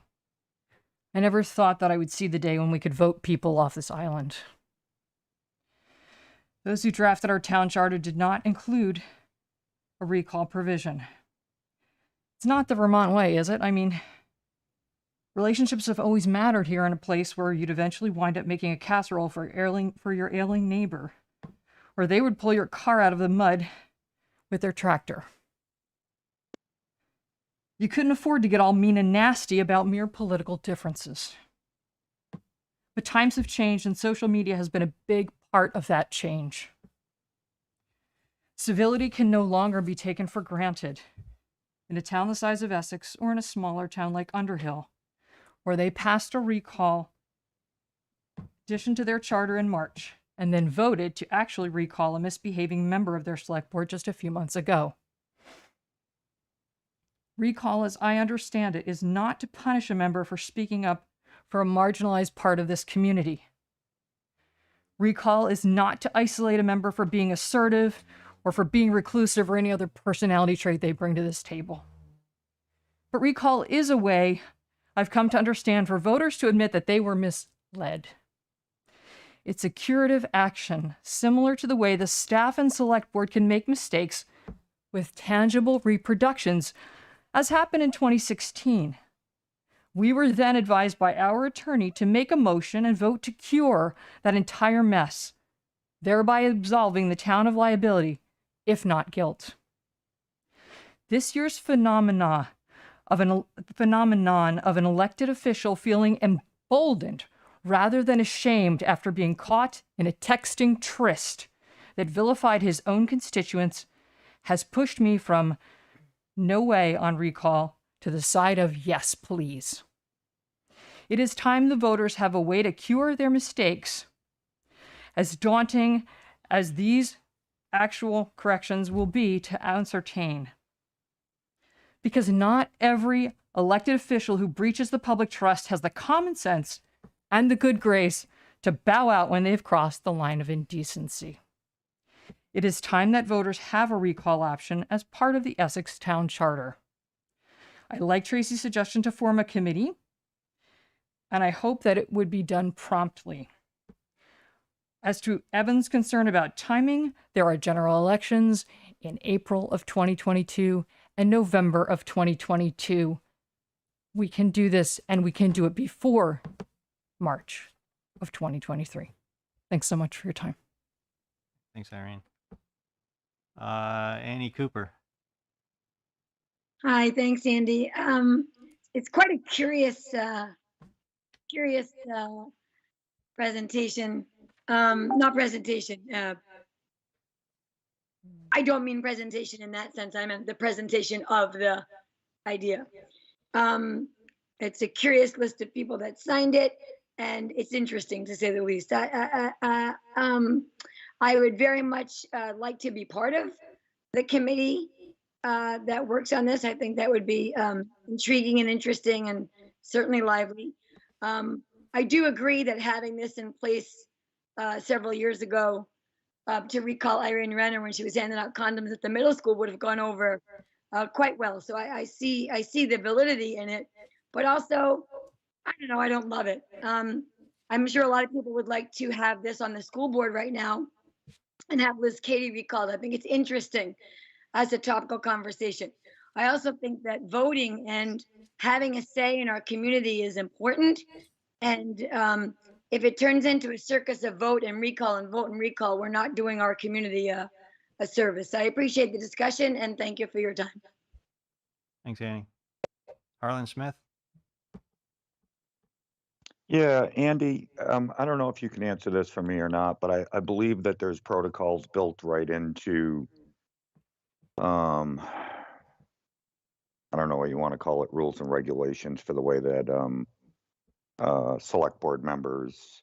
So if they were to do something egregious, something horrible, detrimental to the town, so on and so forth, there are ways for somebody on the select board without a recall by the voters to be removed if they were actually doing damage. Is that a correct statement? No, there's not. There's not. No, the only option. There's no way to remove somebody. There is not. Okay. The only option is to wait for their term to end and vote somebody else in. Okay, which leads me to my next point. And I commend the gentleman for putting together all the data that he did. But the data could also be looked at a different way. Of 250 towns in the state of Vermont, only 4 of them have the charter, or 14 of them have the charter. It's only been tried twice, and it's only been successful once, and I believe that's in the history of Vermont, if I understood that correctly. My concern would be because every person is only on the board for 3 years. They're 1 vote amongst 5. The amount of damage that they can do to the community is minimal on their own. And they have a 3-year term. And if they're not doing or serving the voters in a way that they should, then obviously they should never be reelected again, which goes back to the voters' hands. Putting this provision in there, as we discussed, could lead to several what I would call witch hunts, which could be extremely expensive to the town over years, to put special votes together, because somebody may have said something or did something that we didn't like, and that we didn't see as proper in their position. But their term's going to end a maximum of 3 years. I mean, if they were foolish enough to do something right out of the gate, it's a 3-year wait period. They cannot do a tremendous amount of damage. If this gentleman is true that he's not in a hurry, could the petition be worded in a way that he chooses when it would be put onto the ballot? So he could, if it takes him a while to do it, if he misses this coming March, does there have to be a special election? Or could he choose, could the actual petition be worded that it will fall on the next, whichever vote is coming up that we're going to have to pay for anyways? I personally don't see a need for this. I think the data that he presented kind of proves that there's no real need for this. I do understand under some extreme weird circumstances that maybe it could be a legitimate tool. But so unlikely. And I'm more concerned with it being used as a witch hunt tool, and costing the taxpayers a lot of money for those. So those are my concerns, and I would be interested if somebody would know if that petition could be written in such a way that there would not be a special election required to vote on it. Thank you. Yeah, Harlan, I don't think the wording of a petition could override state statute. So I don't think there's any way to collect signatures, turn it in, and say don't bother reacting to it for several months. And the other thing I don't know is if there's an expiration on signatures. I know many of the communities have a 30-day or 40-day or 60-day period that signatures can be collected in. If the oldest signature is older than 30 days, the whole petition is invalid. Those kind of things. So I don't know if there's a standard for that for a petition that would come. You know, if you collect all the signatures and then sit on it for 9 months, I don't know if they expire or not. I don't know what if there's anything there. But Harlan, to specifically answer your question, I do not believe that the wording of a petition can override state statute. Okay, I would just hope that the group that has put this forward, if they truly feel that this is just some protection that they would like to see further down the road. If you decide to send it back to them, which would be my recommendation, is to go get the petition, put the wording in, and let's see how it all shakes out. That they would time it properly to get on the next planned vote, so that they're not actually costing the taxpayers a tremendous amount of money for a special vote. And I know that would be tricky, but as he was speaking to begin with, that the process shouldn't be easy. It should probably be complicated. And even this piece of it should probably be complicated to bring it forward.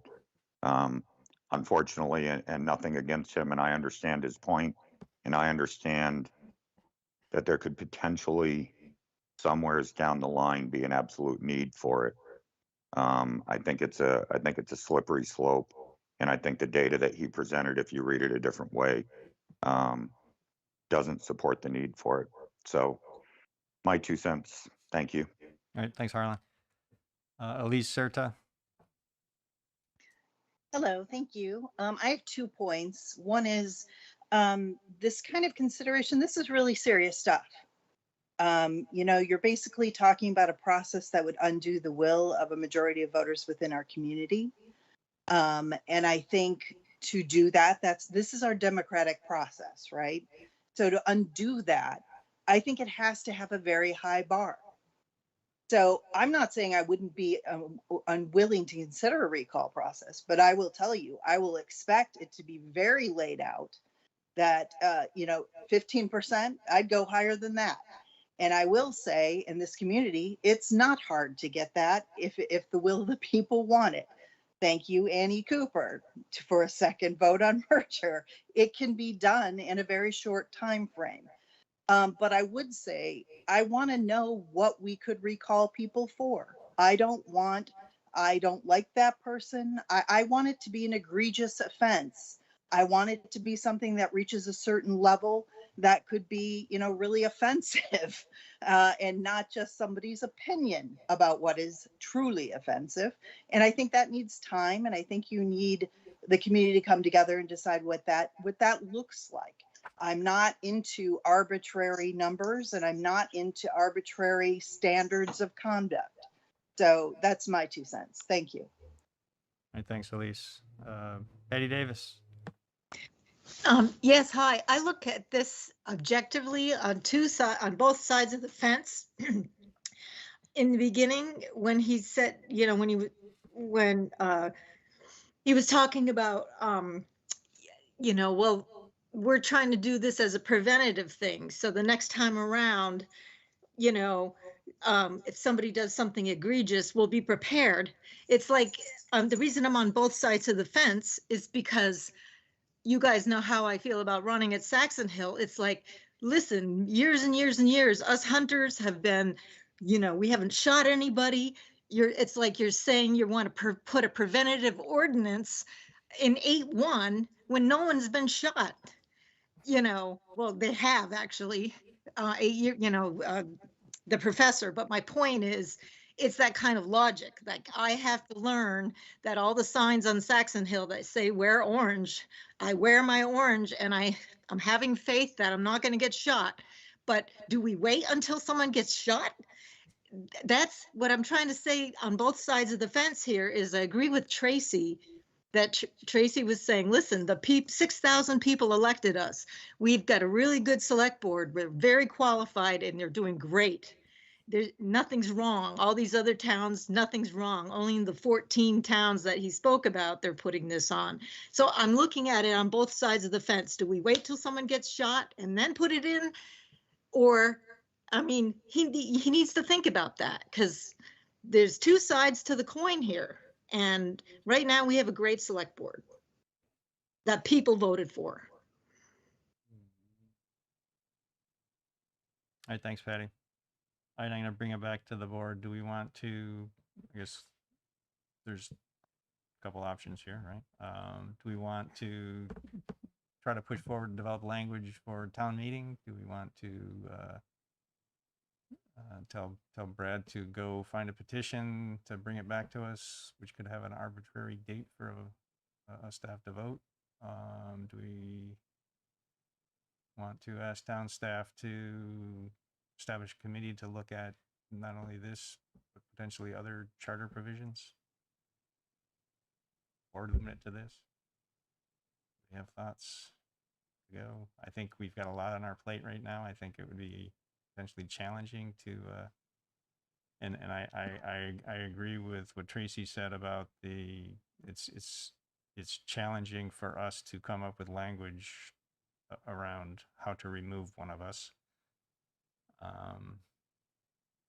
The Underhill Select Board explicitly chose not to craft their own language because of that.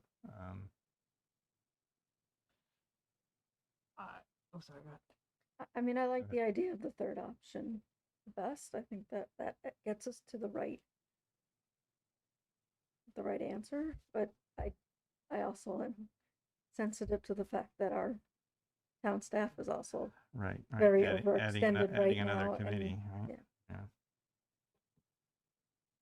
If you formed a charter committee, does it have to be? It doesn't have to be town staff, does it? It could be whoever you chose to make it up. If the select board forms a committee, it has to follow all open meeting laws, and so you have to have meeting minutes. You have to have I got that, but warnings, all the support around it. I understand that part. But does it say you have to have the managers and the assistant managers and the financial director on that committee, or could you just have a committee that follows the same rules, made up of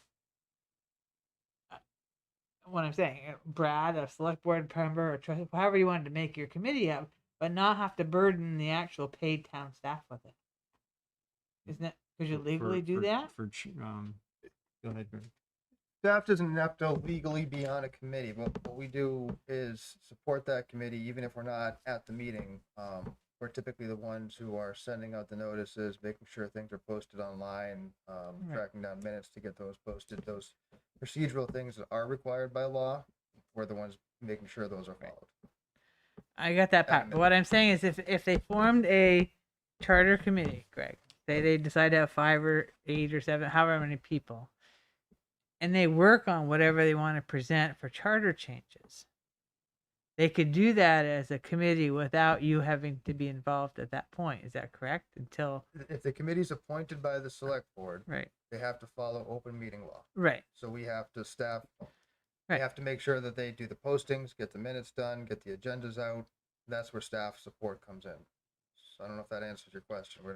They don't need to participate. That's what I'm saying. You don't need to actually be at the meeting, is what I'm trying to say. They could meet without you being present as long as they followed the. But there's a lot of things that go into getting a meeting set up, making and then follow. Yeah, I It's know. not I know all nothing like that. sitting for 3 hours Right. and a half. Right. No, I'm just saying, if we could want to move this forward to a committee, I just didn't want to add anything else to the town employees. That's all I'm saying. Sure, if I could, I don't know what other communities do with a charter committee.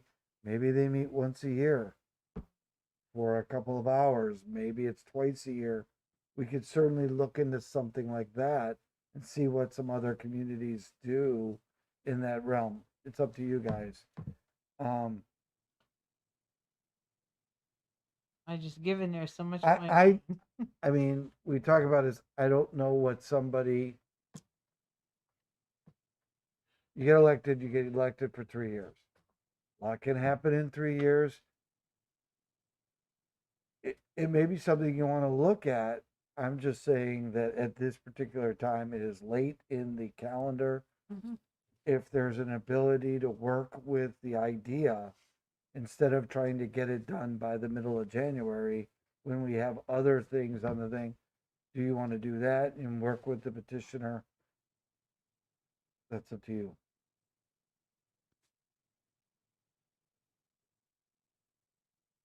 The other thing that such a committee would need is a lot of legal advice. So I think there would be expense associated with it too. So that's the other thing that we haven't necessarily accounted for in our budgeting either. So that's where there's some rubs in there too. Brad, did you want to make a comment? Could it be put on the November ballot if, in conjunction with the election in November, so that you didn't incur the cost, and then that gives time to work on language?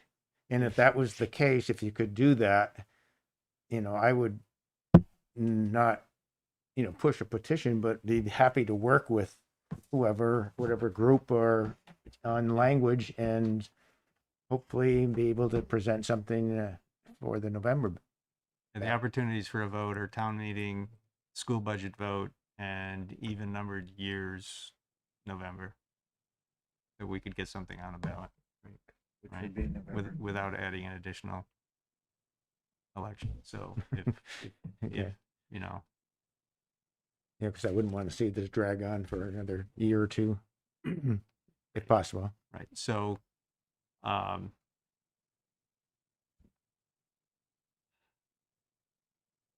guess the best opportunity thing to do would be to make a proposal. Well, I don't know. Go ahead, Tracy.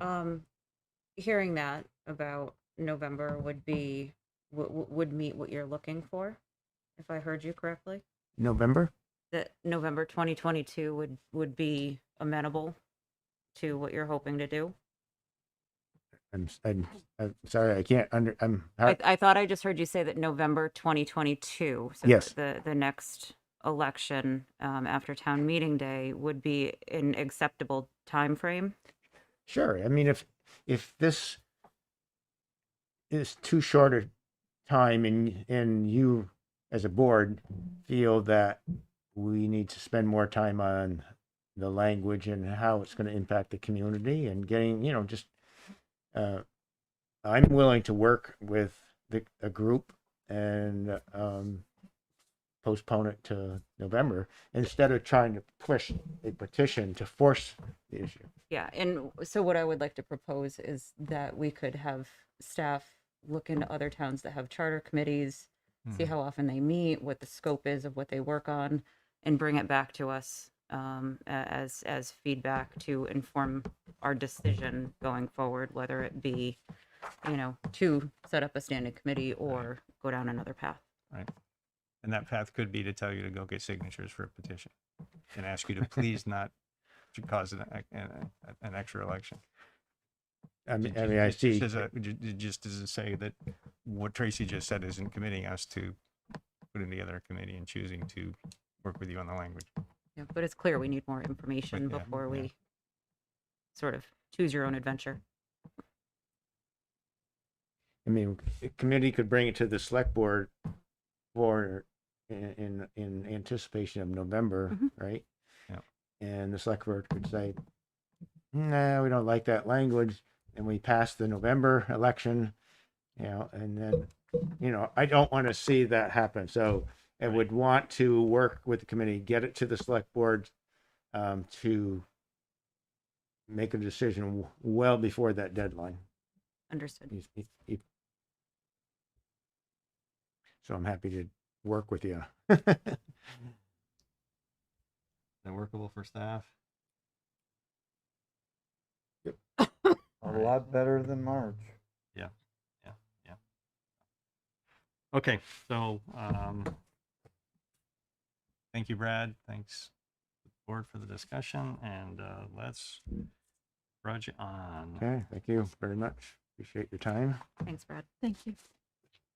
Okay, so business item 5H, discussion and potential action on tentative agreements about shared services between Town of Essex and City of Essex Junction. So what do we do here? I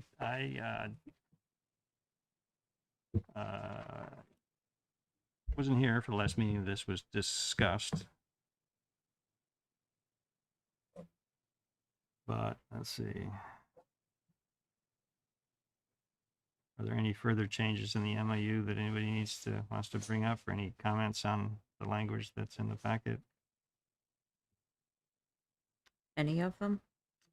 Yeah, are you specifically asking about the MOU? Typically we've gone through them document by document, but I think you guys, did you finish this, I guess, on the last meeting? There's no. No, I think they just accepted the changes that. Okay. Right, the village accepted the proposed changes, and that's what was left. The only believe. one question is there's no shared services, shared financial services agreement anymore, right? Nope. Or is that still coming? I think Brad said it's coming on Yeah. before Next joint meeting Monday. on Monday.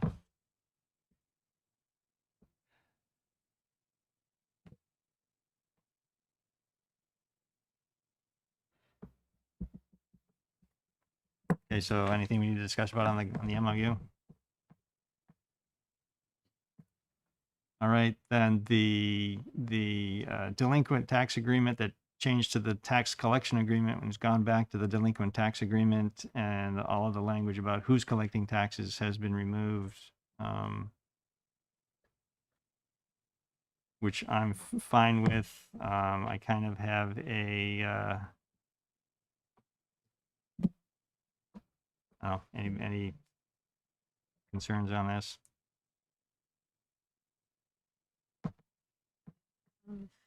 So Pat, I'm currently looking at the document. I'm not seeing if your hand's up. So if you have a comment, go ahead and make it. At any time. Yeah.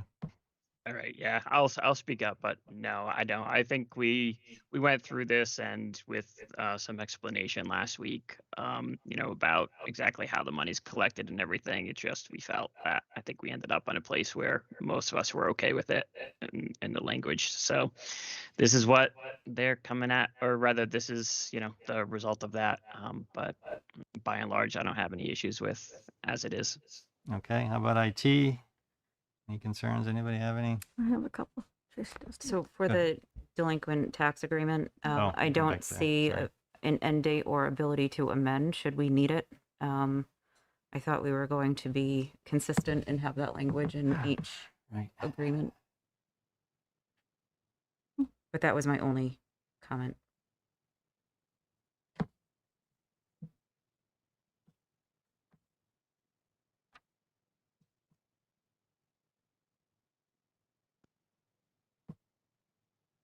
Okay, so end date and modification.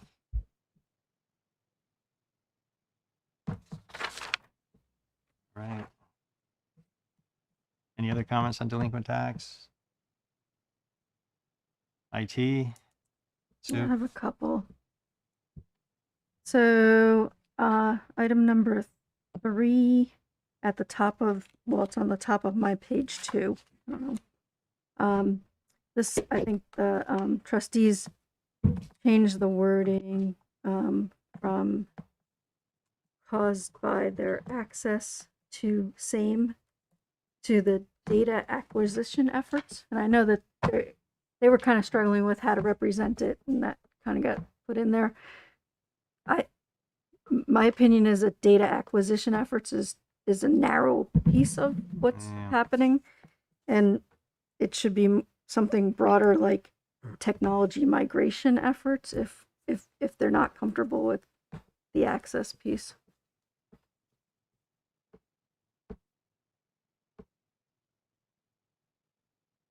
Yeah, and I hesitate to say it, but it's not really, it's the caused by that's the issue.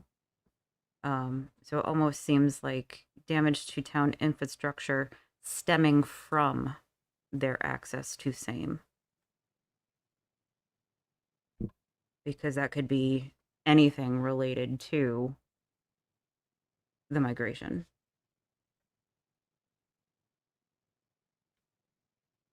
But I understand what the intent and the what that means.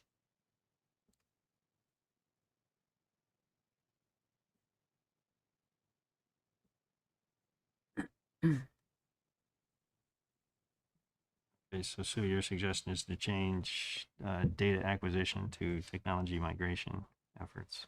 Just to make it a broader umbrella. Since data acquisition is only is one specific thing. Exactly. You're right, it's pretty narrow.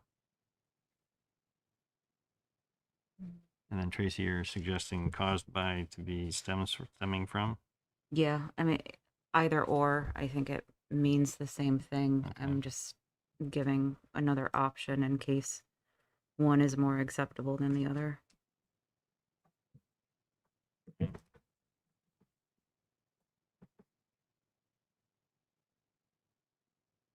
Should I keep going? Hmm? I have a couple. Oh, go ahead. Item number 6 on the bottom of page 2. I think this was added in. If this contract requires an extension, the parties shall not unreasonably deny the extension. And I don't know whether that came from legal or not, but that seemed very vague to me.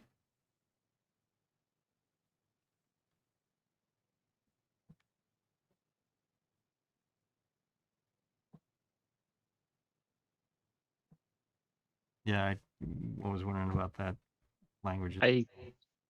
I thought that what they I think that was the trustees' request, if I'm remembering correctly from our last session, and I think that it was mostly because they were concerned that if it did take them some extra time, that they didn't, or rather they were concerned if it took them time that a different select board might basically shut the door on them, say we didn't agree to this.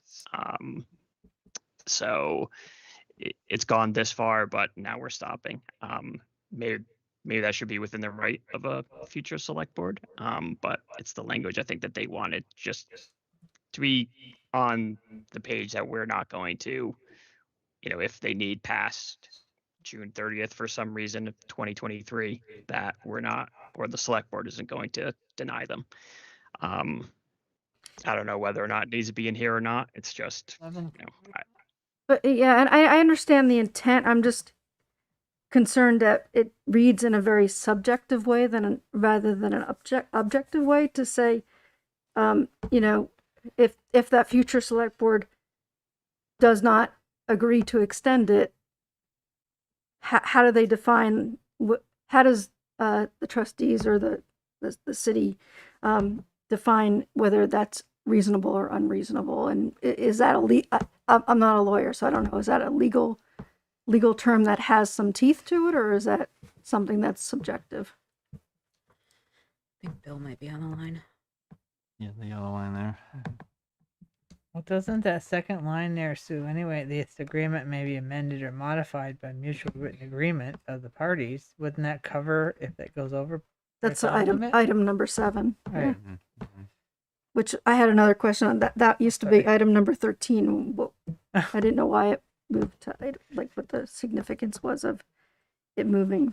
So we can ask Bill about that language and the unreasonably deny. I think I've heard Bill use that language, but Bill's on the line now. He is on the line. Hey, Bill.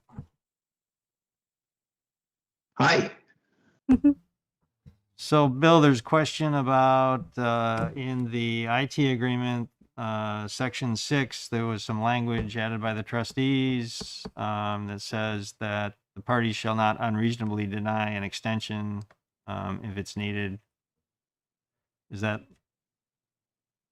You know, I've seen language like that, for instance, in connection with an assignment of an agreement. It usually says that you can't assign the agreement without the consent of your counterparty, and the consent won't be unreasonably withheld, conditioned, or delayed.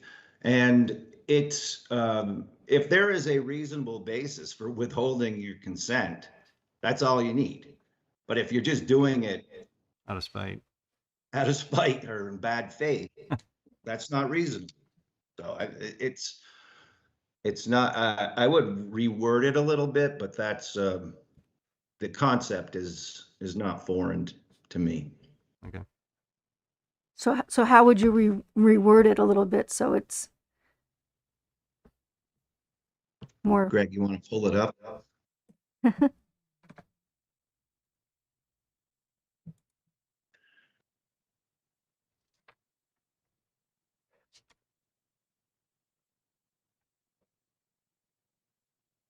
This is number 6. Yep. Yep. There you go.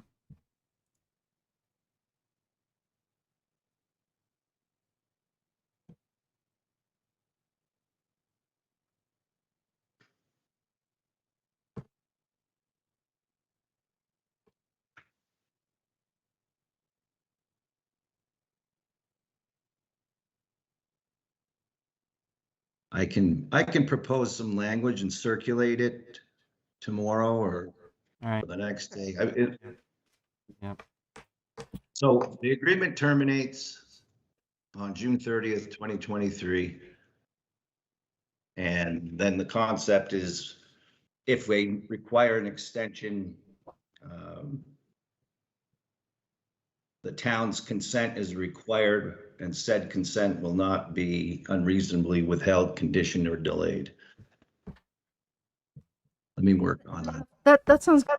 The follow-on question is number 7. Does that reflect the same intent?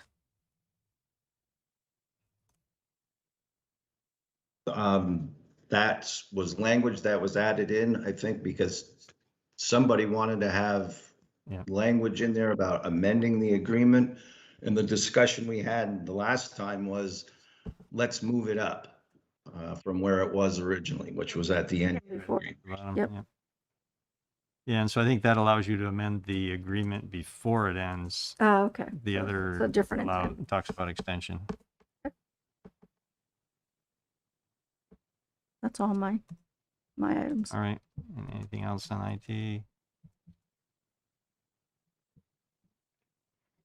All right. Police services.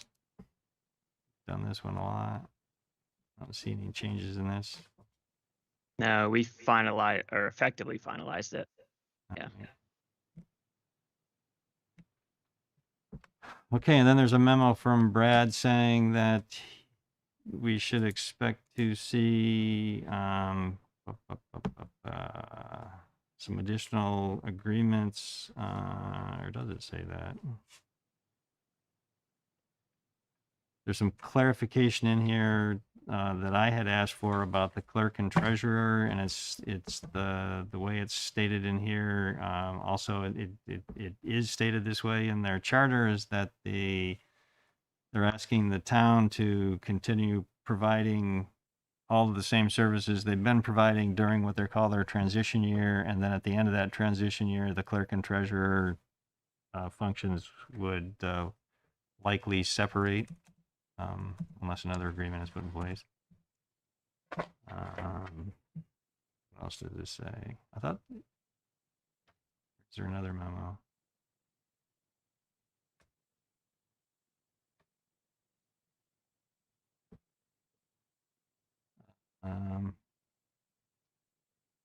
Finance, he's suggesting that we have a clerk and treasurer's agreement as well.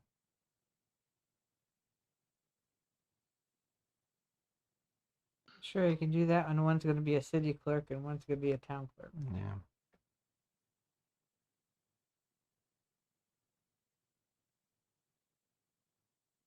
So, Andy, you weren't here for this discussion, but Tracy actually provided some like good context about. I'll let you. What were the words that you used? Right, not getting down to the leaf level. Yeah. Yep. Yeah. I did read that. So I think this is an intent to Yep. have things at is it the forest level? I would call this the tree level. Tree level. I had some questions on the finance piece and maybe if this, maybe I'm taking it down to the leaf level, but the line, if there are shared finance non-personnel related expenses, each municipality is responsible for 50% of the costs. So I think since we're saying that, Okay. I think we need to understand what those shared finance non-personnel related expenses, what falls into that bucket. And given that next line, that both finance departments are going to be at 81 Main Street, I assume that part of that is the facilities and indirect facilities. It's everything. Yeah. Okay, okay. All right. So he's gonna, I think he's gonna come in with an amended finance agreement that includes the bullets he's listed here. Is that? Yeah, I mean, finance we know obviously needs to be reworked, so it's coming. I'm assuming the point of this memo is just to give us some advance notice of what's going to be in it, but until we get the actual agreement in front of us, I don't know how much we can really accomplish with it. Right, okay, and then the last item is about shared boards, commissions, and committees. The Housing Commission is definitely a shared one. The Economic Development Commission, although it's fully appointed by the town, has worked in both, but I don't know if that's the intent moving forward. I think that's a question for the trustees. Yeah. Right. Next week. Right. So the question I think that this last section asks is if it says it'd be helpful if both boards could begin to thinking about which boards we're talking about. And I think it's only the Housing Commission, right? There's no other. Housing Commission is shared. Energy Committee and Economic Development Commission have worked town-wide, but they're appointed by the Select Board. Yep. Right. Joint Stormwater Committee, Right. although there's a stormwater agreement. Can't remember if that touches on the committee or not. Tri-Town, that'll remain in place. Yeah, that's untouchable. So can we ask, is that something that we can ask staff to provide that list of in advance of that meeting? So it's housing, Or maybe we have it stormwater, already, yeah. the ones we need to understand, and Energy Committee, again, works across the, Definitely helps out the village. and then, Yep. Economic Development. Yeah, I'd say we can provide a list of all our boards and committees. We can Oh, include that in the packet for the next meeting. And then let the boards discuss which ones you want to continue and what roles. Yep. Okay. All right. Thank you. Cool. Thank you. Thanks. All right. That would be helpful.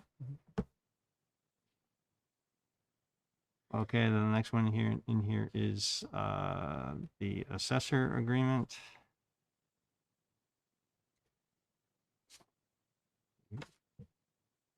I think were we pretty much done with this one, or?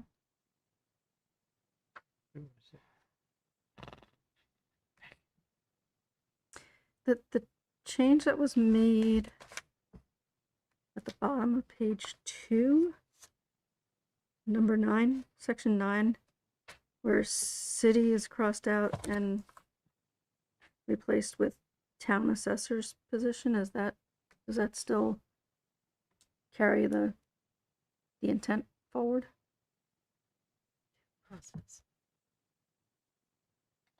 Yeah, because the village doesn't Oh. have an assessor. Oh, they're saying, oh, wait a minute. Right.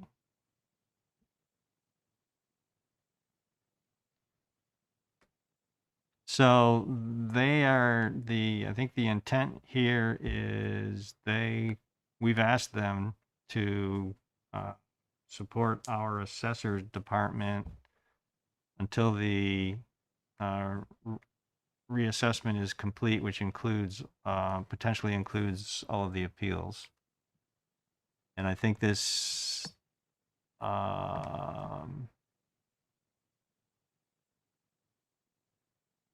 right, the change from the city to the town, I think is a change from question of whether when they will have an assessor. I don't know if it says in here anywhere. No, it was just this was because of the appeal. If the appeal went longer, they're willing to pay for any town employee's time that is involved in the appeal. That's why that was changed. Yeah. It wouldn't be the city because they don't have an assessor. It would be the town that has to do the appeal because we have the assessor. That was my understanding. But to me, it's a shift in perspective. It's saying it's for the time expended by the town employees in their support of the town assessor's position, right, versus in support of the city's position. So who's driving the time being expended? Whatever's needed for the appeal process. Yeah. In court. Yeah, it's the appeal process that decides that. Our assessor will have to use whatever time they need for that appeal, and then this city is just saying that they'll pay the town assessor for that time, which works out for us. And I think that was just some clarification that that's what's going to happen, and that the city is basically committing to what we wanted anyway, which is to use our assessor throughout the entirety of that process. So, I mean, this was a good change for us. Yeah, and it does say then that when the appraisal is complete, but before any appeals have concluded, the city may establish its own office of assessors. So this says that they cannot establish their own office before the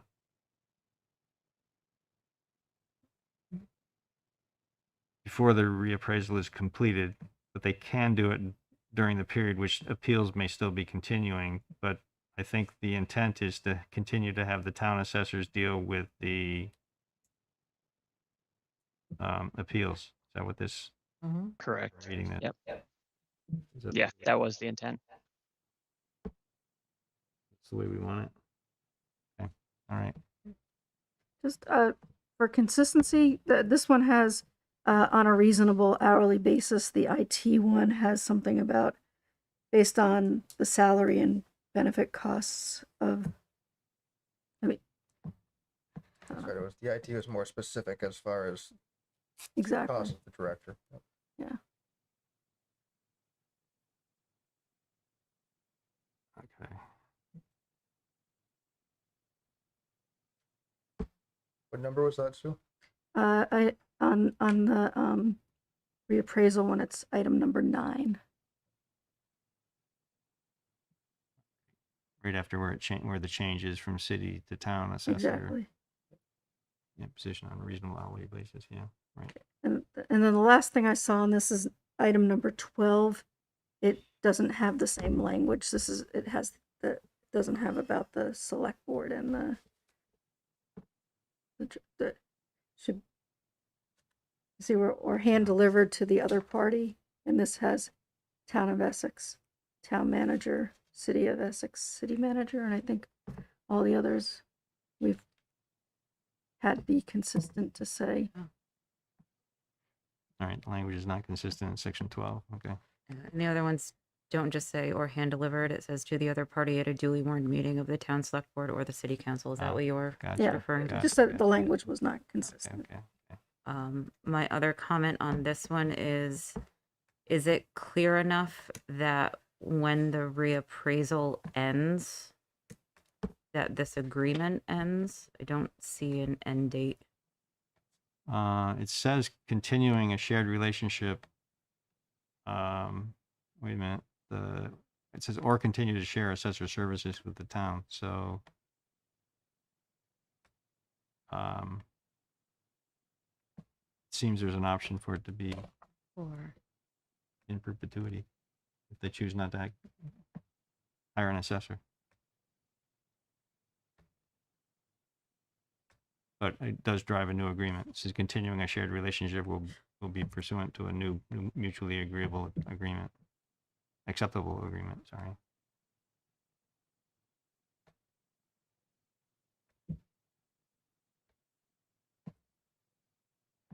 But, right, given that, does it may be amended or modified by Rutan? Section 11 says may be amended or modified, but there's no end date. And I defer to Bill whether that's an explicit end date or termination date is needed or whether that covers it. You hear the question, Bill? I did. And I will need to take a look at the whole agreement. You can think about it. Yep. Thanks, Bill. Do we need an explicit end date? I remember our discussions previously were along the lines of we don't really care when they create their own assessor's department if they want to pay for two, but they're going to the reappraisal is going to be done by the town. Mhm. The next reappraisal. And then once that's over, we can talk about future services, shared services. Or the city can go its own way. Dawn's got her hand up. Don. Can't send an end date because we've already said we would stick with it until the appeals. The appeals are set by a court of law. They're Right. not set by us, so they can't have an end date to this.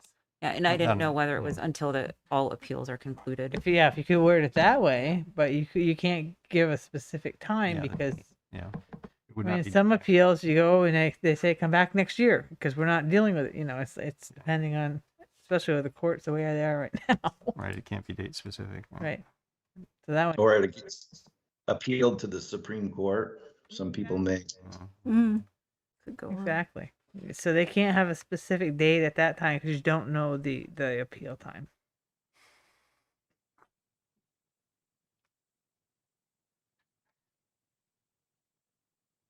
Any other comments on this one? Right of first refusal. I think there's still some more language in this. 2 years to back out. Mm-hmm. It was agreed to last meeting.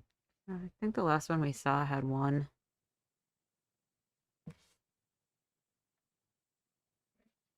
It looks like it went 6 months, 2, 1, 2. I can't tell what it's supposed to say now. Right, which came first, the chicken or the egg? The two or the one?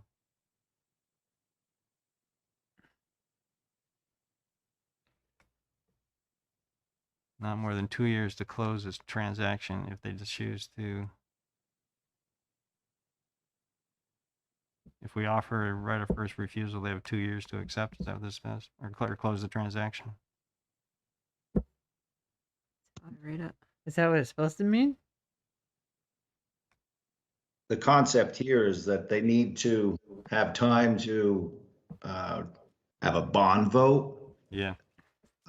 In order to raise the funds necessary to purchase the building.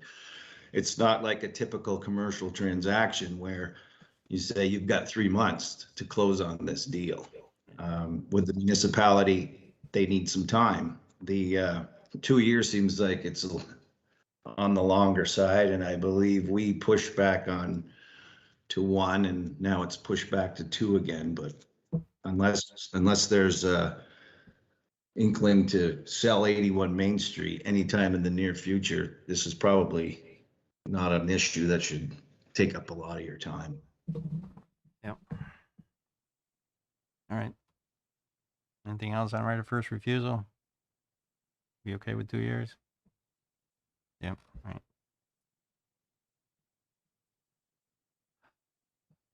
Stormwater, we haven't even looked at it all. Part of the reason that some of these were included in stormwater too is these will be on the agenda next Monday with the joint meeting, so it's a chance for you to look at it tonight. Not necessarily with an expectation of making changes, but just with the idea that you could see it review it before it went ahead.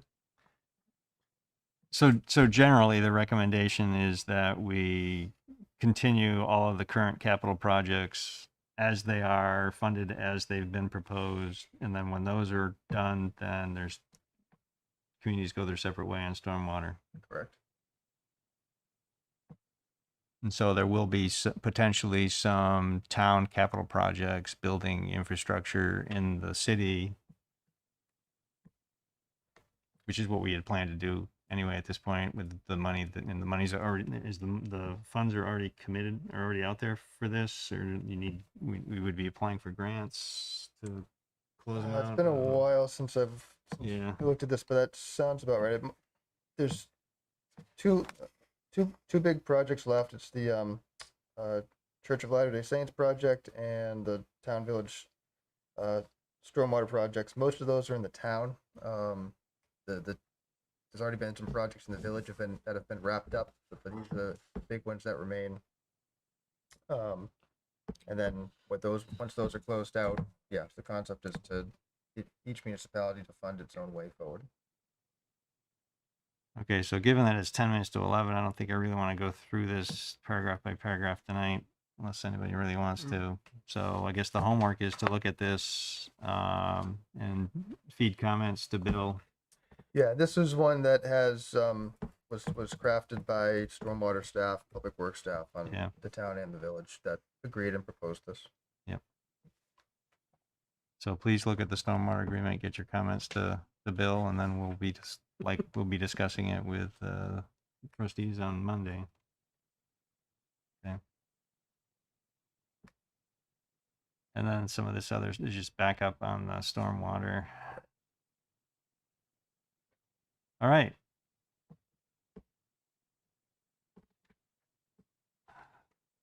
Are we moving on to another next agenda item? Everybody's getting off quiet. Consent items. Okay, unless there's any more we need to talk about the agreements. Nope. Okay. Okay, 5I, discussion and potential action to hire town manager. Do we want to have executive session discussion about that? What? It's set up that you can. Do you want to have a discussion about what we want to do here, what we want to say publicly, and then come back into session and say it? I guess there's a couple options that I guess we got to consider. So maybe we do need to have the discussion, and yes, so we will go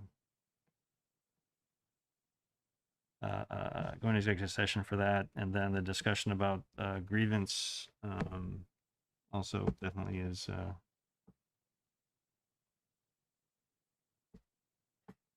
executive session material. So there's no need to do an executive session on the agreements, but we do have the two other items. We can circle back to those after the rest of the agenda. So consent agenda.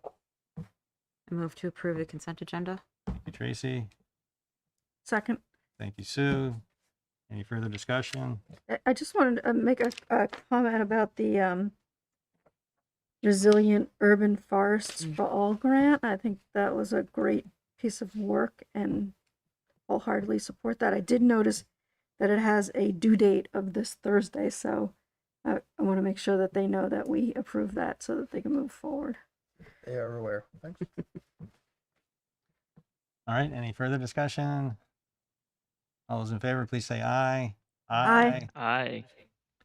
Okay, motion passes, or consent agenda passes 5-0. Reading file, any comments here? So Dennis gave us a preview of the capital plan. Please take a look at that. We'll be discussing it in January. I can't remember. Yeah. It's the the first one in January. Yeah. So the request from Dennis is if there's anything that you need to know, let him know now so we can prepare for it. There's the usual stuff in there. Any other reading file comments? Okay, so it's 11 or 10:51.